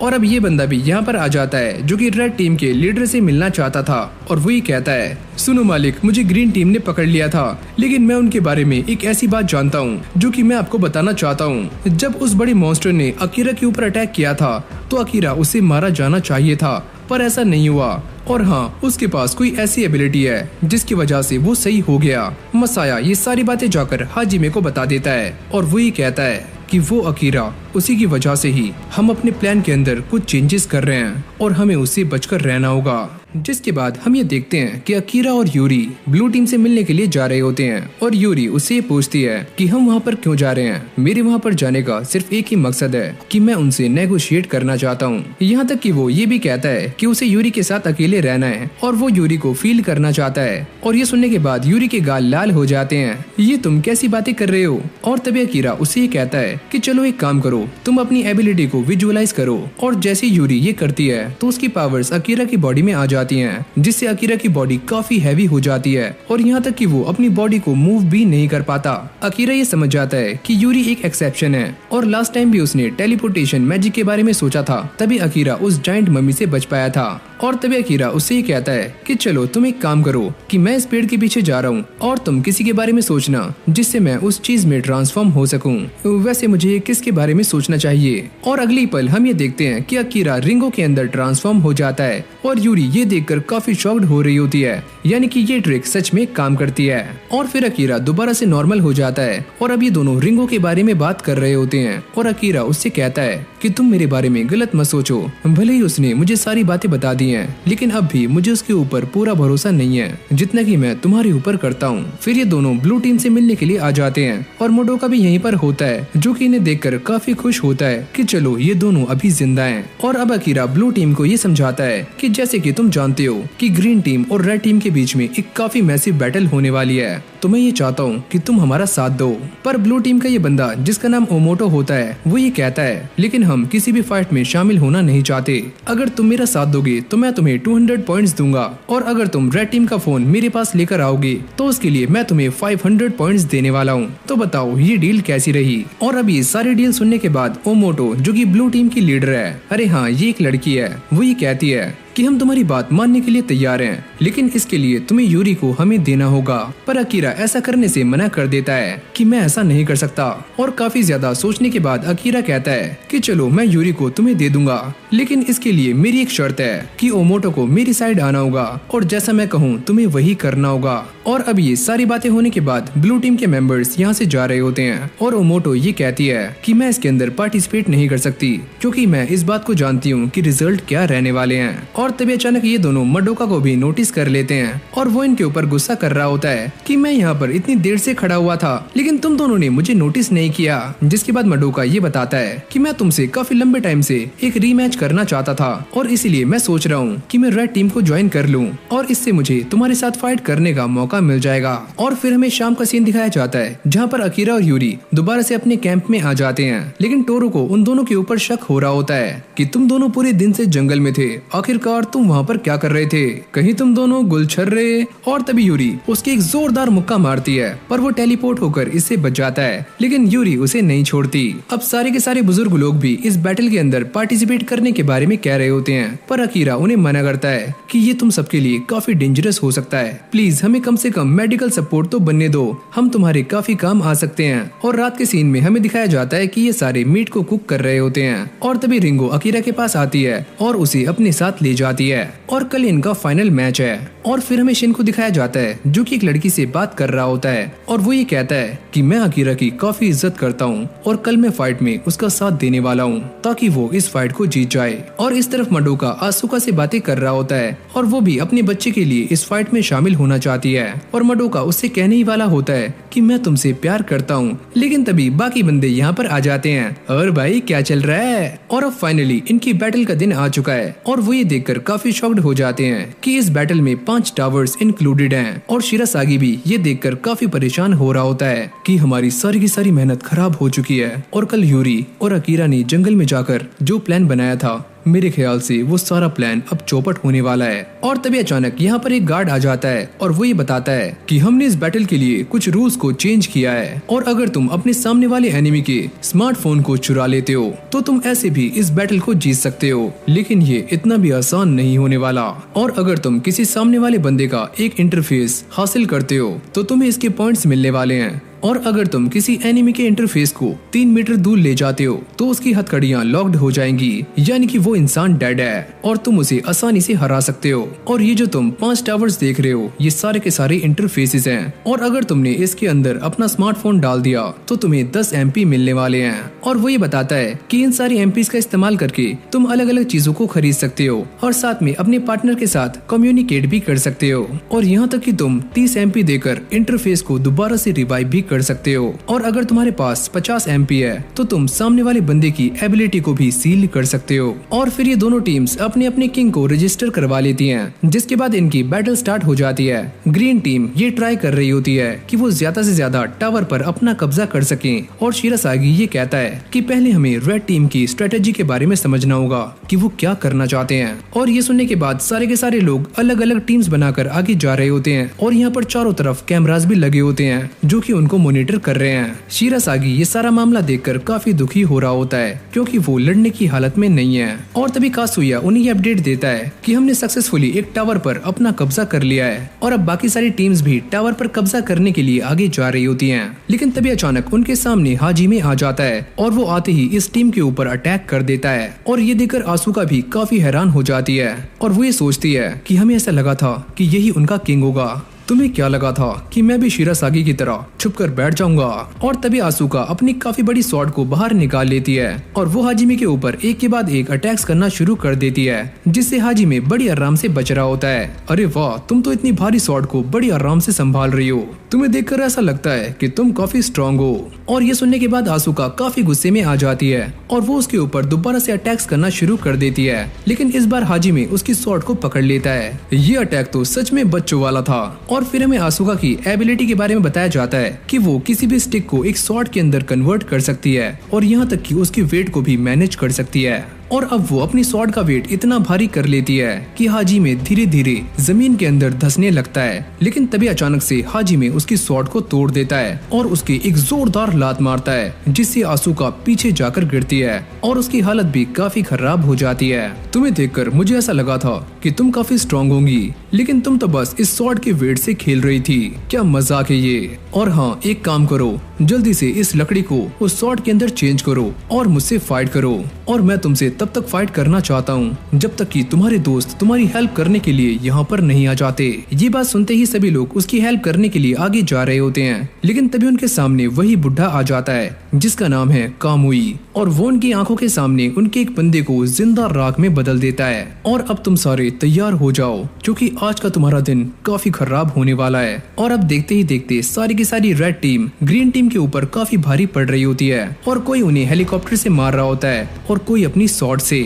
और फिर हमें शिन को दिखाया जाता है जो कि रेड टीम के अटैक से बच नहीं पाया और उसका एक हाथ कट जाता है। और अब रिन भी अकीरा के सामने आकर खड़ी हो जाती है, और अब ये दोनों एक दूसरे से बात कर रहे होते हैं। और अकीरा उससे ये कहता है कि मैं तुम्हें कोई भी ओपनिंग देना नहीं चाहता, लेकिन मुझे ये बात नहीं पता कि तुम्हारी एबिलिटी क्या है। वैसे हम दोनों एक ही जगह पर खड़े हुए हैं, क्योंकि मैं भी तुम्हारी एबिलिटी के बारे में नहीं जानती। और फिर रिन उससे पूछती है कि वैसे वो लड़की कहाँ पर है जिसका नाम यूरी है, तुम्हें उससे कोई भी मतलब नहीं होना चाहिए। वैसे मैं तुम्हें उससे भी ज्यादा अच्छे से ट्रीट कर सकती हूँ, मुझे एक बार आजमा कर देखो, मुझसे दूर रहो। और वैसे भी मैं तुमसे यहाँ पर एक डील करने आया था जो कि मैंने कर लिया है। और ये बोलने के बाद वो यहाँ से चला जाता है। और तभी रिन एक कॉल लगाती है, मुझे अकीरा मिल चुका है जिसको तुम ढूंढ रहे हो। और अगली सीन में हमें रेड टीम के एक बंदे को दिखाया जाता है जो कि शिन के पास आ जाता है, और वो ये कहता है कि तुमसे मिलने से पहले मैंने तुम्हारी टीम के काफी सारे बंदों को निपटा दिया है, और मैंने उनसे बाकी बंदों के बारे में पता किया, लेकिन उन्होंने मुझे कुछ भी नहीं बताया। ये सुनने के बाद शिन उसको पकड़ लेता है कि तुमने मेरे सारे दोस्तों को मार दिया। और अब ये लड़का जिसका नाम यूकी है उसे सांस आनी बंद हो जाती है, लेकिन तभी वो अपनी एबिलिटी का इस्तेमाल करता है जिससे शिन की हथकड़ियां श्रिंक होनी शुरू हो जाती हैं, और वो इसे छोड़ देता है। और तभी अचानक वो ये नोटिस करता है कि यूकी ने उसके हाथ को एक पतले धागे से बांध दिया है, जिसके बाद वो अपनी एबिलिटी का इस्तेमाल करता है और इस धागे को श्रिंक करके शिन के हाथ को उसकी बॉडी से अलग कर देता है। और तभी हाजिमे मसाया के पास फोन लगाता है और उससे ये पूछता है कि सारे के सारे लोग कहाँ पर हैं जो कि आसूका की हेल्प करने के लिए यहाँ पर आने वाले थे, क्या तुमने उनके साथ? हाँ, मैंने उन सभी को रास्ते से हटा दिया है। ये तुमने क्या किया? और ये सुनने के बाद हाजिमे को काफी गुस्सा आ जाता है और वो इसे पकड़ लेता है कि मैं तुम्हें जान से मार दूंगा, तुम मुझे मार सकते हो, मुझे कोई फर्क नहीं पड़ता। और जैसे ही हाजिमे उसे मारने वाला होता है तभी अचानक यूरी यहाँ पर आ जाती है और वो इसके एक जोरदार किक मारकर आसूका को बचा लेती है। तुम ये बात नहीं जानते कि आसूका एक काफी अच्छी माँ है और उसने अपने बच्चे के लिए काफी कुछ किया है। अगर ऐसी ही बात है तो मैं इसे जान से मारने के बाद इसके बच्चे को भी इसके पास पहुंचा दूंगा। और अब इन दोनों के बीच में दोबारा से फाइट स्टार्ट हो जाती है और यूरी हाजिमे के ऊपर बार बार अटैक्स कर रही होती है, लेकिन वो ये ट्राई करती है कि वो हाजिमे से ज्यादा क्लोज होकर कॉम्बैट ना करे। मैं जानता हूँ कि वो जानबूझकर मेरे करीब नहीं आ रही है क्योंकि उसे डर है। यूरी बार बार उसके ऊपर अटैक्स करके उससे दूर भाग जाती है, लेकिन जब इस बार यूरी उसके ऊपर अटैक करने के लिए आगे आती है तो हाजिमे उसको पकड़ लेता है। तुम्हारा गेम ओवर। लेकिन यूरी ने इस सिचुएशन को पहले ही समझा हुआ था और वो उसके फेस पर एक जोरदार नी मारती है जिससे हाजिमे उससे दूर हो जाता है और यूरी इस बार भी बच जाती है। और अब मसाया उसे फोन करके ये बताता है कि अब टाइम आ चुका है इन सभी को सरप्राइज देने का। और इस तरफ हमें ये दिखाया जाता है कि शिरासागी ने रेड टीम के एक बंदे को पकड़ लिया है और वो उससे सारी बातें उगलवाने में नाकाम हो रहे होते हैं, लेकिन तभी रिंगो उसके पास जाती है और उससे बात करके उसे मना लेती है। और जब रिंगो उसके लिए पानी लेने जाती है और जब वो वापस आती है तो वो ये नोटिस करती है कि किसी ने पहले ही इस इंसान को जान से मार दिया है। शिरासागी ये सुनकर काफी हैरान हो जाता है, हमारे बीच में कोई न कोई जासूस है और ये जासूस कोई और नहीं बल्कि वही ओल्ड लेडी होती है जो कि पहले से ही इनके साथ रह रही है। और फिर हमें एक फ्लैशबैक दिखाया जाता है जहाँ पर यूरी अकीरा से ये कहती है कि सुनो अकीरा, आसूका की जान खतरे में है तो हमें उसकी हेल्प करने के लिए वहाँ पर जाना चाहिए। नहीं, हम ऐसा नहीं कर सकते और वैसे भी बाकी टीम के मेंबर्स उसे बचाने के लिए वहाँ पर जा चुके हैं। अगर हम भी वहाँ पर गए तो हमारे साथ साथ हमारी टीम की जान भी खतरे में आ जाएगी। और ये सुनने के बाद यूरी को काफी बुरा लगता है और वो अकेले ही उसकी हेल्प करने के लिए निकल जाती है। और अकीरा ये सारा कुछ सोच रहा होता है कि मेरे सारे के सारे टीममेट्स मुसीबत में हैं और क्या सच में मुझे उन सभी से कोई फर्क नहीं पड़ता। लेकिन तभी अचानक उसके सामने मडोका आ जाता है और वो आते ही उसके ऊपर अटैक्स करना शुरू कर देता है। मैं काफी टाइम से इसी लम्हे का इंतजार कर रहा था कि मेरी तुमसे फाइट हो। ये देखकर अकीरा भी उसके ऊपर अटैक कर देता है, लेकिन ये अटैक जाकर पीछे पेड़ पर लगता है और मडोका इससे बच जाता है और वो इस पेड़ को बीच में से काटकर इसके टुकड़ों का इस्तेमाल करके अकीरा के ऊपर एक जोरदार अटैक करता है। और तभी हम ये नोटिस करते हैं कि पेड़ के ऊपर रेड टीम का एक बंदा खड़ा हुआ होता है और वो भी अकीरा के ऊपर अटैक कर देता है, पर मडोका उसकी जान को बचा लेता है और वो अकीरा के सामने अपनी स्वॉर्ड लेकर खड़ा हो जाता है। सुनो बच्चे, मेरा नाम है रिंडो और मैं तुम्हें जॉन से मारने वाला हूँ, तो ये नाम मरते वक्त याद रखो। और ये बोलने के बाद वो अकीरा के ऊपर अटैक कर देता है, पर मडोका उसको बचा लेता है। वैसे तुम इस बच्चे की हेल्प क्यों कर रहे हो जबकि हम दोनों एक ही टीम में हैं? क्योंकि बस वो इंसान सिर्फ मैं हूँ जो कि अकीरा को हराएगा, तो तुम इससे दूर हट जाओ। ओह तो ये बात है, तो चलो पहले मैं इस बच्चे को जान से मार देता हूँ और बाद में तुम्हारा नंबर है। और ये बोलते ही रिंडो उन दोनों के ऊपर अपनी स्वॉर्ड से अटैक कर देता है, जिससे पीछे वाला पेड़ एक झटके में ही कट जाता है और अचानक से वो इन दोनों के ऊपर एक और अटैक कर देता है और अब सिचुएशन इन दोनों के हाथों से निकल रही होती है। और तभी अकीरा यहाँ पर स्मोक करके उन दोनों को छुपा लेता है और अब ये दोनों उसे हराने का प्लान बना रहे होते हैं। और मडोका उससे कहता है कि उस बंदे के पास काफी खतरनाक एबिलिटी है, लेकिन अगर तुम मेरा साथ देते हो तो मैं उसे 4 स्टेप्स में आराम से हरा सकता हूँ। कहीं वो दोनों बच्चे भाग तो नहीं गए? लेकिन तभी अचानक मडोका उसके ऊपर पीछे से अटैक कर देता है, लेकिन ये बंदा उसके इस अटैक से बच जाता है और अब इन दोनों के बीच में स्वॉर्ड फाइट होनी शुरू हो जाती है। जब तक मैं तुम्हारे पास हूँ तो तुम वो अटैक नहीं कर सकते। और तभी रिंडो उसे नीचे गिरा देता है। तुम मुझे बताओ कि अकीरा कहाँ पर है? और तभी अकीरा उसके सामने आ जाता है और पहले वो एक पेड़ पर अटैक करता है और बाद में रिंडो के ऊपर, पर रिंडो इससे बड़ी आराम से बच जाता है। अगर तुमने मेरे ऊपर ये अटैक मुझे डिस्ट्रैक्ट करने के लिए किया था तो अगला अटैक तुम्हारा फाइनल मूव होने वाला है। नहीं 4 नहीं, हमारे पास 5 स्टेप्स हैं। और तभी अचानक हम ये देखते हैं कि मडोका इस टूटे हुए पेड़ का इस्तेमाल करके उनसे ब्लेड बनाता है और रिंडो के ऊपर अटैक कर देता है, जिससे वो यहीं पर धाराशाही हो जाता है। और इस तरफ हम ये देखते हैं कि ग्रीन टीम की एक मेंबर अपनी आखिरी सांसें गिन रही होती है और वो अपने सामने खड़ी हुई रेड टीम की एक मेंबर जिसका नाम रैंका होता है उसके ऊपर अपनी कर्स डॉल का इस्तेमाल करके उसकी गर्दन को तोड़ देती है, लेकिन रैंका दोबारा से अपनी गर्दन को सही कर लेती है। तुम्हारी इतनी हिम्मत कैसी हुई कि तुमने मेरे ऊपर अटैक किया? और ये उसे जान से मारने ही वाली होती है, लेकिन तभी अचानक रिन यहाँ पर आ जाती है। क्या मैं तुम्हारी कुछ हेल्प कर सकती हूँ? ओह अच्छा, तो तुम भी यहाँ पर आ चुकी हो, लेकिन जब से मैंने तुम्हें पहली बार देखा है तो तब से ही तुम मुझे पसंद नहीं हो और मैं तुम्हें भी जान से मार दूंगी। रिन कहती है, लेकिन हम दोनों तो एक ही टीम में हैं, मुझे इससे कोई भी फर्क नहीं पड़ता, मुझे बस तुमसे नफरत है। और जैसे ही रैंका उसके ऊपर अटैक करने के लिए आगे जाती है तो रिन अपनी एबिलिटी का इस्तेमाल करके उससे बच जाती है। और तभी अचानक हम ये देखते हैं कि रैंका ने अपने छोटे छोटे टैंक्स और ड्रोन्स को बुलवा लिया होता है, जो कि एक के बाद एक रिन के ऊपर अटैक्स कर रहे होते हैं और वो भी इन सारे अटैक्स को बड़ी आराम से डॉच कर रही होती है। और तभी रिन अपने ब्लड का इस्तेमाल करके उसके सारे के सारे टैंक्स और ड्रोन्स को खत्म कर देती है और अब तुम्हारी बारी है मरने की। और फिर वो कुछ और ब्लड्स की बूंदों का इस्तेमाल करती है जो कि रैंका की तरफ जाकर वेपन्स के अंदर कन्वर्ट हो जाती हैं और उसकी बॉडी के आर पार हो जाती हैं, यहाँ तक कि उसकी एक आंख भी फूट जाती है। फिर वो गुस्से में आकर रिन के ऊपर अटैक करती है, पर इस बार रिन उसको जकड़ लेती है और अब वो अपने हाथ को एक स्वॉर्ड के अंदर कन्वर्ट कर लेती है और वो ये कहती है कि मुझे मिल गया। और ये बोलने के बाद वो पास में रखे हुए एक बॉक्स के पास जाती है और इसके अंदर जो बंदा होता है उसे जान से मार देती है और इसके मरने के साथ साथ रेन का भी मारी जाती है। और फिर रेन इस लड़की के पास जाती है और उससे पूछती है कि तुम यहाँ पर क्या कर रही हो? और वो डरते हुए ये बताती है कि मुझे यहाँ पर यही लोग लाए थे और मेरी एबिलिटी है कि मैं मुर्दों में जान डाल सकती हूँ, तो इसीलिए ये सारे लोग मेरा इस्तेमाल कर रहे थे। और जब रेन ये सारी बातें सुनती है तो वो इस लड़की को भी जान से मार देती है। मुझे इससे कोई फर्क नहीं पड़ता कि रेड टीम जीते या फिर ग्रीन टीम, मुझे तो बस अपने आप को बचाना है और सरवाइव करना है। और फिर हमें दोबारा से यूकी को दिखाया जाता है जो कि अब भी शिन से फाइट कर रहा होता है और इस बार वो एक नाइफ का इस्तेमाल करके शिन को काफी बुरी तरीके से इंजर्ड कर देता है। और फिर हम अकीरा को देखते हैं जिन्होंने रिंडो को हरा दिया होता है। और फिर हम यूकी को देखते हैं जो कि शिन से ये कहता है कि मुझे तुम्हें तड़पाने में काफी मजा आ रहा है और ये मेरे लिए एक हेवन की तरह है। और तभी अचानक वो शिन के पीछे आ जाता है और उसके गले में एक थ्रेड फंसा देता है। अब तुम्हारी गर्दन मेरे हाथ में है, तो चलो मुझसे अपनी जिंदगी की भीख मांगो।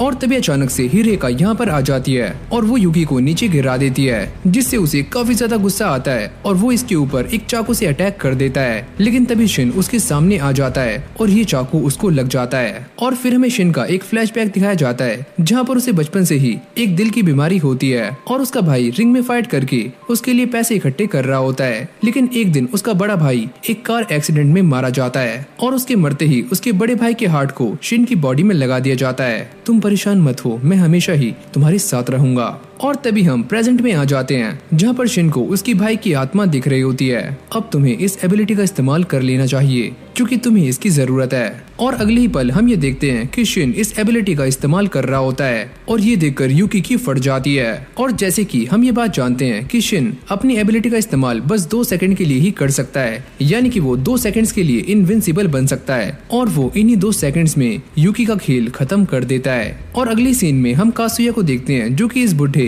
कामुई से लड़ रहा होता है और वो काफी इंजर्ड हो जाता है। तुम बच्चे काफी जिद्दी हो, क्या तुम्हें डर वर नहीं लगता? और ये सुनने के बाद कासुया काफी गुस्सा हो जाता है और वो इस बुढ़े के ऊपर अटैक करने वाला होता है। लेकिन तभी अकीरा यहाँ पर आ जाता है। तुम यहाँ पर क्या कर रहे हो? और अब अकीरा इसके सामने आकर खड़ा हो जाता है और वो ये कहता है कि तुम्हें यहाँ से जाना होगा, इसको मैं संभाल लूंगा। क्या ये तुम्हारा नाटक वाटक खत्म हो गया या फिर नहीं? वैसे मेरे पास सिर्फ यही एक तरीका था कासुया को यहाँ से भेजने का और तुम मेरे एक लौते टारगेट हो। ये बोलते ही अकीरा उसके ऊपर एक पत्थर फेंक कर मारता है, लेकिन वो इसे बड़ी आराम से चकनाचूर कर देता है। मैं तुम्हारे बारे में जानता हूँ कि तुम्हारी एबिलिटी कैनन का इस्तेमाल करना है, लेकिन तुमने मेरे ऊपर पत्थर फेंक कर ये तो साबित कर दिया है कि तुम एक नंबर के बेवकूफ हो। और जैसे ही कामुई उस पर अटैक करने के लिए आगे जाता है तभी अकीरा अपने पास से रिंडो की स्वॉर्ड निकाल लेता है, जिसको देखकर कामुई की फट जाती है। ये स्वॉर्ड इसके पास क्या कर रही है? और ये अकीरा के जाल में फंस जाता है और इस बुढ़े को ऐसा लगता है कि अकीरा ने रिंडो की एबिलिटी को कॉपी कर लिया है। और तभी अचानक से अकीरा उसके ऊपर अटैक कर देता है, जिससे उसकी पूरी बॉडी से खून निकलना शुरू हो जाता है और ये बुढ़ा मरने की कगार पर आ जाता है। और तभी अकीरा उसे ये बताता है कि तुम मेरी एबिलिटी के बारे में काफी गलत सोच रहे थे, तुमने मेरे बारे में जो सोचा मेरी एबिलिटी वही बन गई। और अब अकीरा उसका फोन उससे ले लेता है, जिसके बाद ये बुढ़ा डेड डिक्लेयर कर दिया जाता है। और अगली सीन में हम ये देखते हैं कि रिंगो और बाकी सभी ये फिगर आउट कर रहे होते हैं कि इस बंदे को किसने मारा। और इस बंदे को मारने के लिए एक ब्लेड का इस्तेमाल किया गया होता है और रिंगो ये सोचती है कि ऐसा ब्लेड तो सिर्फ उसी लेडी के पास है, लेकिन वो हमारे साथ ऐसा क्यों करेगी? वो तो हमारे साथ काफी पहले से है। और तभी अचानक हम ये देखते हैं कि वही लेडी शिरासागी के पीछे आ जाती है और उसके ऊपर कैनन से अटैक कर देती है, पर शिरासागी उससे बच जाता है। मैं तुम्हारे बारे में पहले से ही जानता था। और तभी यहाँ पर बाकी के लोग भी आ जाते हैं। तुम सारे दूर रहो, ये लेडी काफी खतरनाक है और वैसे तुम्हारा सरप्राइज अटैक फेल हो चुका है। और शिरासागी उससे ये पूछता है कि तुमने ऐसा क्यों किया, और वो ये बताती है कि रेड टीम के दोनों ही लीडर्स मेरे बच्चे हैं। और वो इस बच्चे के ऊपर कैनन तान देती है और ये कहती है कि तुम सारे हमारे सामने सरेंडर कर दो, वरना मैं इस बच्चे को जान से मार दूंगी। शिरासागी ये देखकर काफी परेशान हो जाता है और वो ये कहती है कि मैं बस 3 तक गिन रही हूँ, 3, 2। और जैसे वो इस बच्चे के ऊपर अटैक करने वाली होती है और तभी शिरासागी अपने फोन को खुद से दूर फेंक देता है, जिससे वो भी डेड डिक्लेयर हो जाता है। और रिंगो को ये देखकर काफी गुस्सा आता है कि तुमने हमारे साथ ये जो कुछ भी किया है मैं उसका बदला तुमसे जरूर लूंगी। और इस तरफ मसाया मियो से बातें कर रहा होता है और वो ये कहता है कि शिरासागी मारा गया। और इस तरफ ये लेडी यानी कि मोमोको रिंगो के ऊपर एक के बाद एक अटैक्स कर रही होती है और रिंगो इसके सारे अटैक्स से बच रही होती है। अगर तुम मुझसे ऐसे ही बचती रहोगी तो तुम कभी भी इस छोटे बच्चे को मुझसे बचा नहीं पाओगी। और तभी उसके हाथ कांपने शुरू हो जाते हैं। मैं ये नहीं कर सकती। और तभी उसे अकीरा की बात याद आती है कि तुम ये कर सकती हो। और फिर हम दोबारा से प्रेजेंट में आ जाते हैं जहाँ पर मोमोको उसके ऊपर बार बार अटैक्स कर रही होती है। तुम मेरे सारे सवालों का जवाब दे दो और मैं रुक जाऊंगी। मुझे इससे काफी डर लग रहा है और क्या मैं ये कर सकती हूँ? लेकिन इसके बाद वो काफी हिम्मत जुटाती है और मोमोको के सामने आ जाती है। तुम इस बच्चे को मुझे दे दो। तुम्हें क्या लगता है कि मैं इसे इतनी आसानी से तुम्हें दे दूंगी? और अगली पल हम ये देखते हैं कि रिंगो उसके कैनन वाले अटैक को कॉपी कर लेती है, यानी कि उसके 10वें भाग को। और अब इन दोनों के बीच में एक काफी घमासान फाइट स्टार्ट हो जाती है और रिंगो के अटैक करने की स्पीड मोमोको से 10 गुना ज्यादा होती है और इन दोनों की पावर से बड़े बड़े धमाके हो रहे होते हैं। और अब ये लेडी अचानक से गायब हो जाती है और रिंगो के पीछे आकर ये कैनन उसके सर में देकर मारती है और अब मोमोको धीरे धीरे उसकी तरफ बढ़ रही होती है और ये उसके ऊपर अपना कैनन तान कर उस पर अटैक करने के बारे में सोच रही होती है, लेकिन इसकी पूरी बॉडी कांप रही होती है। और तभी अचानक हम ये देखते हैं कि मोमोको दोबारा से उसके चेहरे पर एक जोरदार अटैक करती है और ये कहती है कि अब तुम मुझे बता दो कि तुम्हारा किंग कौन है, वरना मैं तुम्हें जान से मार दूंगी। और अब रिंगो अपने कैनन से एक पहाड़ के ऊपर अटैक करती है जिससे काफी सारे पत्थर नीचे गिरने शुरू हो जाते हैं। तुम जानती हो ना कि उस जगह पर तारो है और तुम उसे बचाने के लिए कुछ भी करोगी। और जब ये उसे बचाने के लिए वहाँ पर जाती है तो वो ये नोटिस करती है कि तारो यहाँ पर नहीं है और तारो रिंगो के पास होता है, यानी कि ये उसकी एक चाल थी। मोमोको एक पत्थर उठाकर उसके ऊपर अटैक करती है, लेकिन रिंगो एक पहाड़ के ऊपर अटैक करती है जिससे सारे के सारे पत्थर इस लेडी के ऊपर आकर गिर जाते हैं और ये मारी जाती है। और इस तरफ अकीरा मसाया के पास आ जाता है और मसाया उसे देखकर काफी चौंक रहा होता है कि तुम मेरे पास तक कैसे आए। और फिर अगले सीन में हम हाजिमे को देखते हैं जिसकी हालत काफी खराब हो जाती है और ये करने वाला कोई और नहीं बल्कि मडोका है। और तभी शिन भी यहाँ पर आ जाता है। अकीरा ने तुम सभी के लिए एक मैसेज भेजा है कि उसने किंग को ढूंढ लिया है और ये किंग कोई और नहीं बल्कि मसाया है। और फिर हमें दोबारा से अकीरा और मसाया को दिखाया जाता है और अकीरा उससे ये कहता है कि तुम्हें ऐसा लगता था कि तुम काफी शातिर हो और मैं तुम्हें ढूंढ नहीं पाऊंगा, लेकिन ऐसा नहीं है और मैंने तुम्हें ढूंढ लिया। अब मसाया के लोग अकीरा को चारों तरफ से घेर लेते हैं और ये देखकर अकीरा अपनी कैनन वाली एबिलिटी को चार्ज कर लेता है और जैसे वो इससे मसाया के ऊपर अटैक करता है तभी साइको यहाँ पर आ जाती है और वो अपने मार्बल वाले अटैक से अकीरा के अटैक को रोक लेती है और अकीरा ये देखकर काफी शॉक्ड हो जाता है। और तभी हमारे सामने ये बात आती है कि साइको और ये बाकी सब अकीरा के ऊपर अटैक करना नहीं चाहते, लेकिन मसाया इन सभी को कंट्रोल कर रहा होता है, वो भी अपनी एबिलिटी से। और अब साइको दोबारा से उसके ऊपर अटैक कर देती है पर अकीरा इससे बच जाता है, लेकिन तभी मसाया एक दूसरे बंदे से अकीरा के ऊपर अटैक करवाता है और इस बार अकीरा इंजर्ड होना शुरू हो जाता है। अकीरा इन बंदों के ऊपर अटैक करता है, लेकिन ये सारे बंदे अकीरा से हेल्प मांग रहे होते हैं और तभी उसे रिंगो की बात याद आती है जिसने उसे मसाया की एबिलिटी के बारे में बताया था कि ये एबिलिटी किस तरह से काम करती है। और फिर हमें साइको का एक फ्लैशबैक दिखाया जाता है जहाँ पर वो ये बताती है कि किस तरह से मसाया ने एक बार उनकी हेल्प की थी और तभी से वो सारे मसाया के डेड के नीचे हैं और वो इन सभी से अपना काम निकलवा सकता है और आज भी वो यही कर रहा है। और ये सारा कुछ सुनने के बाद अकीरा ये सोचता है कि इस बंदे ने यहाँ पर काफी सारे लोगों को अपने कंट्रोल में किया हुआ है और इन सभी के पास अलग अलग एबिलिटीज हैं, तो मुझे थोड़ा संभल कर रहना होगा। मैं ये बात जानता हूँ कि तुम यहाँ पर कोई न कोई प्लान बनाकर आए होंगे, लेकिन उसका कोई भी फायदा नहीं है क्योंकि तुम अब मेरे कंट्रोल में हो और सच कहूँ तो यहाँ की सारी चीजें मेरे कंट्रोल में हैं। और तभी अकीरा उससे कहता है कि तुम मेरे बारे में आखिरकार जानते ही क्या हो और यही मेरे लिए प्लस पॉइंट है कि तुम मेरी एबिलिटी के बारे में नहीं जानते।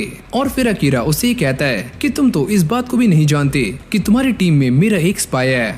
अगर तुमने मेरी टीम में एक स्पाई भेजा भी है तो फिर भी तुम मुझे हरा नहीं सकते और तुम्हारा ये सारा प्लान बर्बाद होने वाला है। और तभी अचानक हम ये देखते हैं कि मसाया की एबिलिटी अकीरा के ऊपर काम करनी शुरू कर जाती है और वो ये बताता है कि जब तुम मुझसे फाइट कर रहे थे तो तुम्हें थोड़ा आराम चाहिए था, तो मैंने रुककर तुम्हारे ऊपर एक एहसान कर दिया और इससे मेरी एबिलिटी की एक कंडीशन फुलफिल हो गई, तो अब तुम भी मेरे गुलाम हो। अब वो दोबारा से अपनी एबिलिटी का इस्तेमाल करता है और अकीरा के राइट पैर को जकड़ लेता है, तो इस तरह से इसकी ये एबिलिटी काम करती है। और अब सारे के सारे स्लेव्स अकीरा के ऊपर अटैक करने के लिए आगे आ रहे होते हैं और मसाया उसे ये कहता है कि अब भी तुम्हारे पास टाइम है अपनी उस एबिलिटी को एक्टिवेट करने का और मैं तुम्हारे बारे में सारा कुछ जानता हूँ कि तुम किस तरह से अपने कैनन को बार बार एक्टिवेट और डीएक्टिवेट कर रहे थे।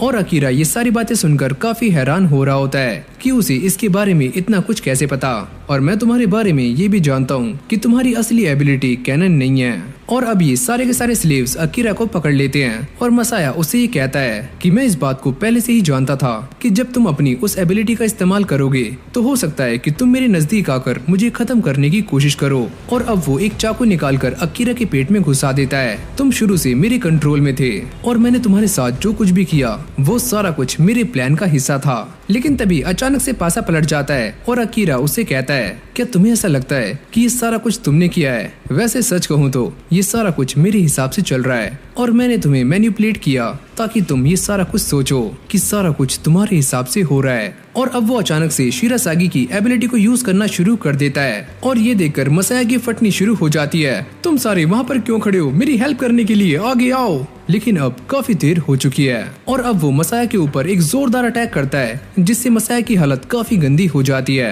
और जो भी लोग उसके स्लीव्स बने हुए होते हैं वो सारे भी आजाद हो जाते हैं। लेकिन इस एबिलिटी का इस्तेमाल करके अकीरा के हाथ में चोट लग जाती है और वो ये बताता है कि मैं यहाँ पर पूरी तैयारी के साथ आया था और मैंने अपने पेट पर कुछ मीट के टुकड़े बांधे हुए थे कि जब तुम मेरे ऊपर चाकू से अटैक करो तो तुम्हें ऐसा लगे कि तुमने मुझे इंजर्ड कर दिया है। और फिर हमें अकीरा का एक फ्लैशबैक दिखाया जाता है जहाँ पर अकीरा ये बताता है कि उसने इस फाइट से पहले ही सारी तैयारियां कर ली थी और जब शिन ने रेड टीम के एक मेंबर को पकड़ा था तो अकीरा ने यूरी से कहा था कि वो इस बंदे के बारे में सोचे ताकि अकीरा इस जैसा बन सके। और फाइनली हमारे सामने ये बात भी रिवील हो जाती है कि जो बंदा रेड टीम के पास गया था अकीरा के बारे में उन्हें बताने के लिए, वो बंदा भी कोई और नहीं बल्कि अकीरा था।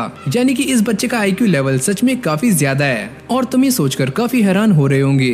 लेकिन उस दिन मैंने तुम्हें अपनी एबिलिटी के बारे में बस थोड़ा सा ही बताया था ताकि तुम ये सारा कुछ प्लान कर सको और तुम्हें ऐसा लगे कि ये सारा कुछ तुम्हारे हिसाब से चलेगा। और फिर मैंने ये पता करना शुरू किया कि तुम्हारी एबिलिटी किस तरह से काम करती है और तभी से मैंने अपना ट्रैप बिछाना शुरू कर दिया जिसमें तुम बड़ी आसानी से फंस गए। मैं तुम्हें बहुत पहले से ही नोटिस कर रहा था लेकिन अब ये सारा कुछ देखकर ऐसा लगता है कि तुम मुझसे 4 कदम आगे हो, तो चलो तुम जीते और मैं हारा। जिसके बाद वो अपना इंटरफेस अकीरा को दे देता है और अब यहीं से हमारा सीन चेंज हो जाता है और हम ये देखते हैं कि यूरी और बाकी सभी हाजी में से फाइट कर रहे होते हैं और उसे बुरी तरह से इंजर्ड भी कर देते हैं। मडोका उससे कहता है कि हम 3 हैं और तुम अकेले।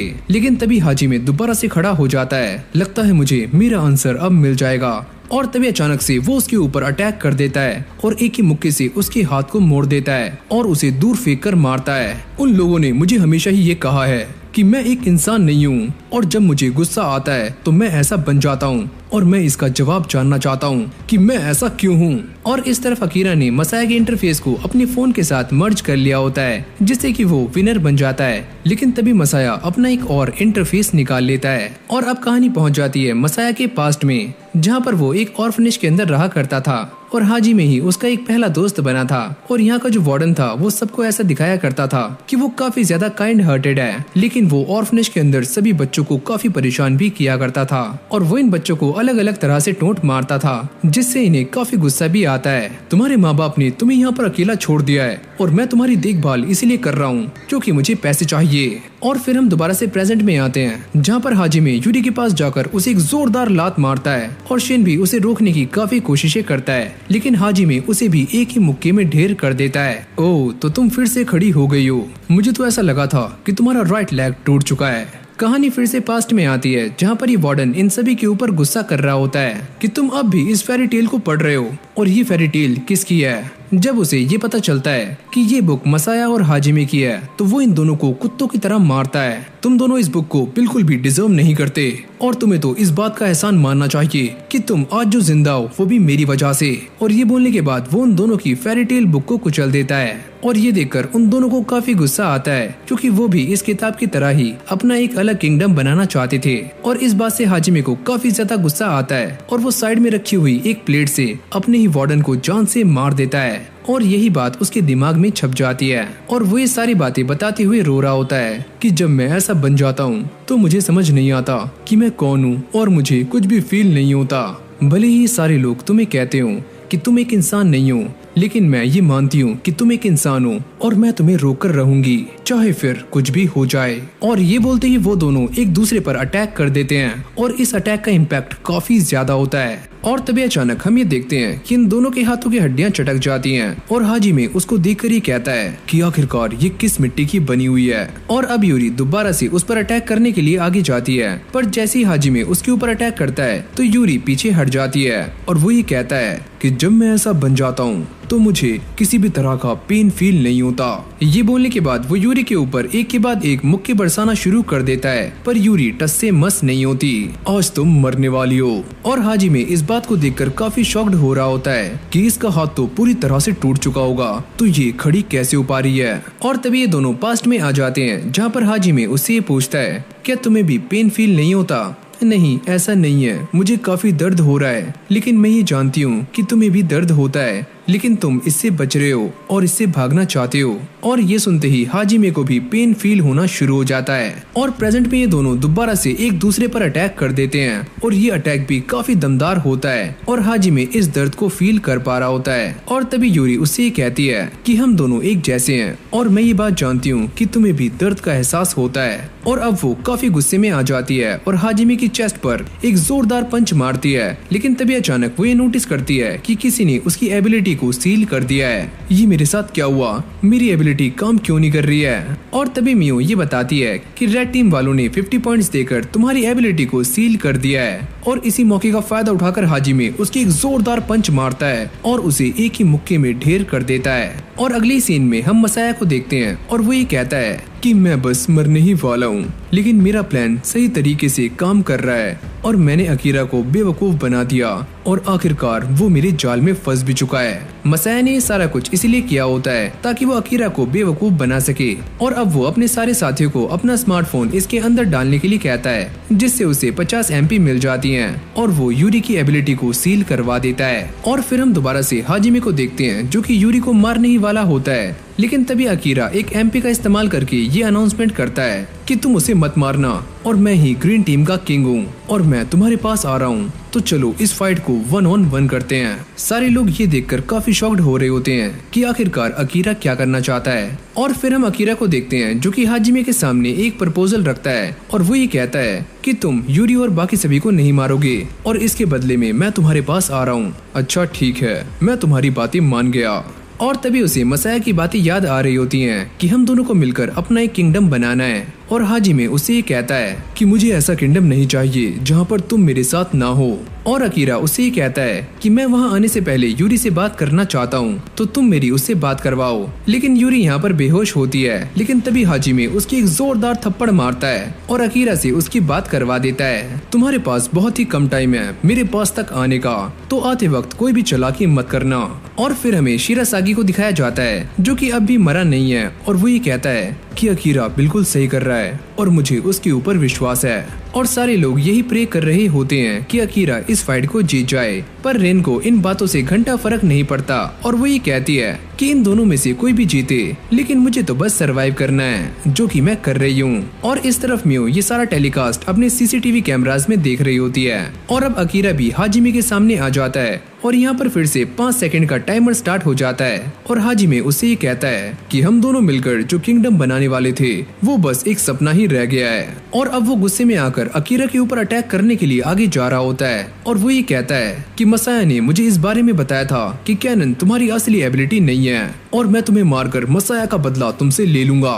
लेकिन अकीरा इन सारी चीजों के लिए पहले से ही प्रिपेयर होता है और वो यूरी से कहता है कि यूरी अभी। और तभी अचानक हम ये देखते हैं कि वो हाजिमे के अटैक से बच जाता है। इस फाइट में ग्रीन टीम ही जीतने वाली है। और तभी हमारा सीन फ्लैशबैक में आ जाता है जहाँ पर अकीरा यूरी से बात कर रहा होता है और वो ये कहता है कि जब मेरी फाइट हाजिमे से होगी तो तुम्हें एक काम करना है कि तुम्हें अपनी एबिलिटी के बारे में सोचना है और अगर ऐसा हुआ तो हम दोनों अपनी एबिलिटीज को एक साथ इस्तेमाल कर पाएंगे, जिससे हम हाजिमे के ऊपर 10 गुना पावर से अटैक कर सकते हैं। और अगले पल हम ये देखते हैं कि अकीरा इसी एबिलिटी का इस्तेमाल करके हाजिमे के ऊपर एक जोरदार अटैक कर देता है, जिससे उसकी हालत काफी गंदी हो जाती है। क्या सच में यही मेरा अंत है? और वो अचानक से नीचे गिर जाता है, लेकिन इससे अकीरा की हालत भी काफी खराब हो जाती है और वो ये देखता है कि हाजिमे अभी हारा है या फिर नहीं। लेकिन वो ये देखकर काफी शॉक्ड हो जाता है कि हाजिमे अपने आप को दोबारा से खड़े करने की कोशिश कर रहा होता है और अब वो पूरी तरह से खड़ा हो जाता है और वो ये कहता है कि सच में मुझे इस बार काफी दर्द हो रहा है। और ये बोलते ही वो दोबारा से नीचे गिर जाता है और डेड डिक्लेयर हो जाता है।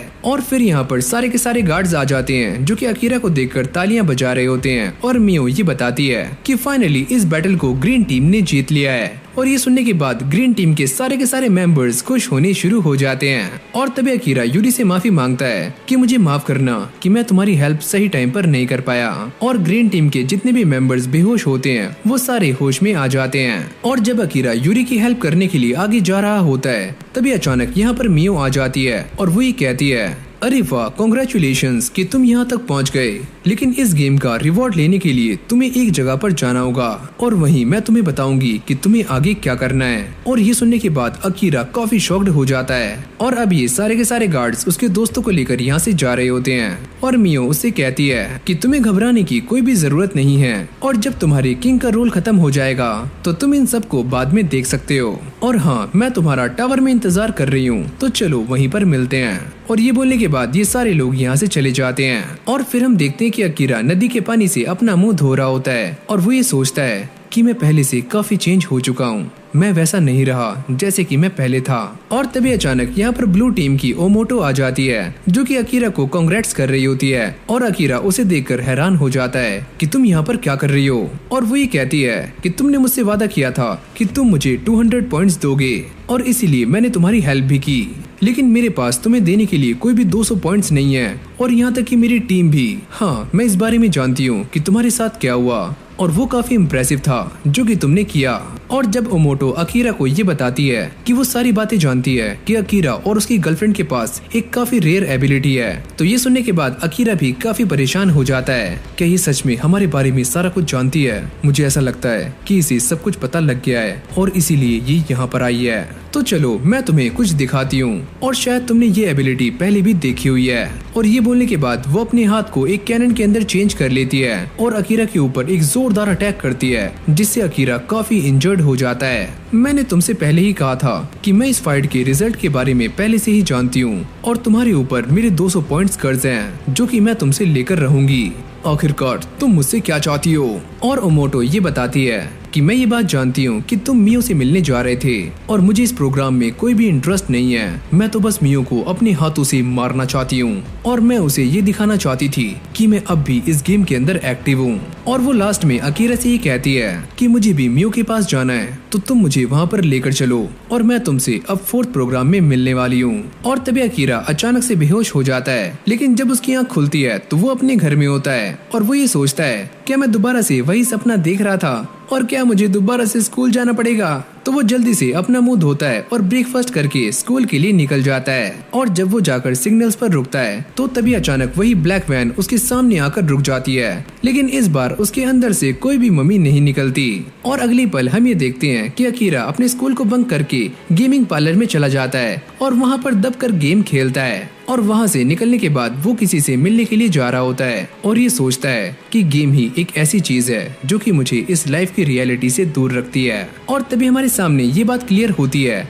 कि अकीरा यूरी से मिलने के लिए आया होता है और यूरी उसे देखकर गले से लगा लेती है और बाकी के सारे लोग भी अपनी डेली लाइफ में बिजी हो जाते हैं और इन सभी को ऐसा लगता है कि वो बस एक सपना था। लेकिन तभी हम ये देखते हैं कि उन सभी के हाथों में अब भी उसी हथकड़ी का निशान होता है, यानी कि वो सब एक सच था। और फिर हम दोबारा से यूरी और अकीरा को देखते हैं और अकीरा उसे ये कहता है कि ये गेम अभी भी खत्म नहीं हुई है और मियो भी इन दोनों पर नजर रख रही होती है। और तभी हमें एक अननोन बंदे को दिखाया जाता है जो कि अकीरा के घर पर जा रहा होता है। और तभी अचानक से इस गेम की एक और नोटिफिकेशन आ जाती है, welcome to 4th program in Tokyo. और इसी के साथ हमारी ये एनिमे यहीं पर एंड हो जाती है। एंड आई होप कि आपको ये वीडियो काफी ज्यादा अच्छी लगी होगी। अगर आपको ये वाली एनिमे अच्छी लगी हो तो वीडियो को लाइक करके चैनल को सब्सक्राइब करना मत भूलना।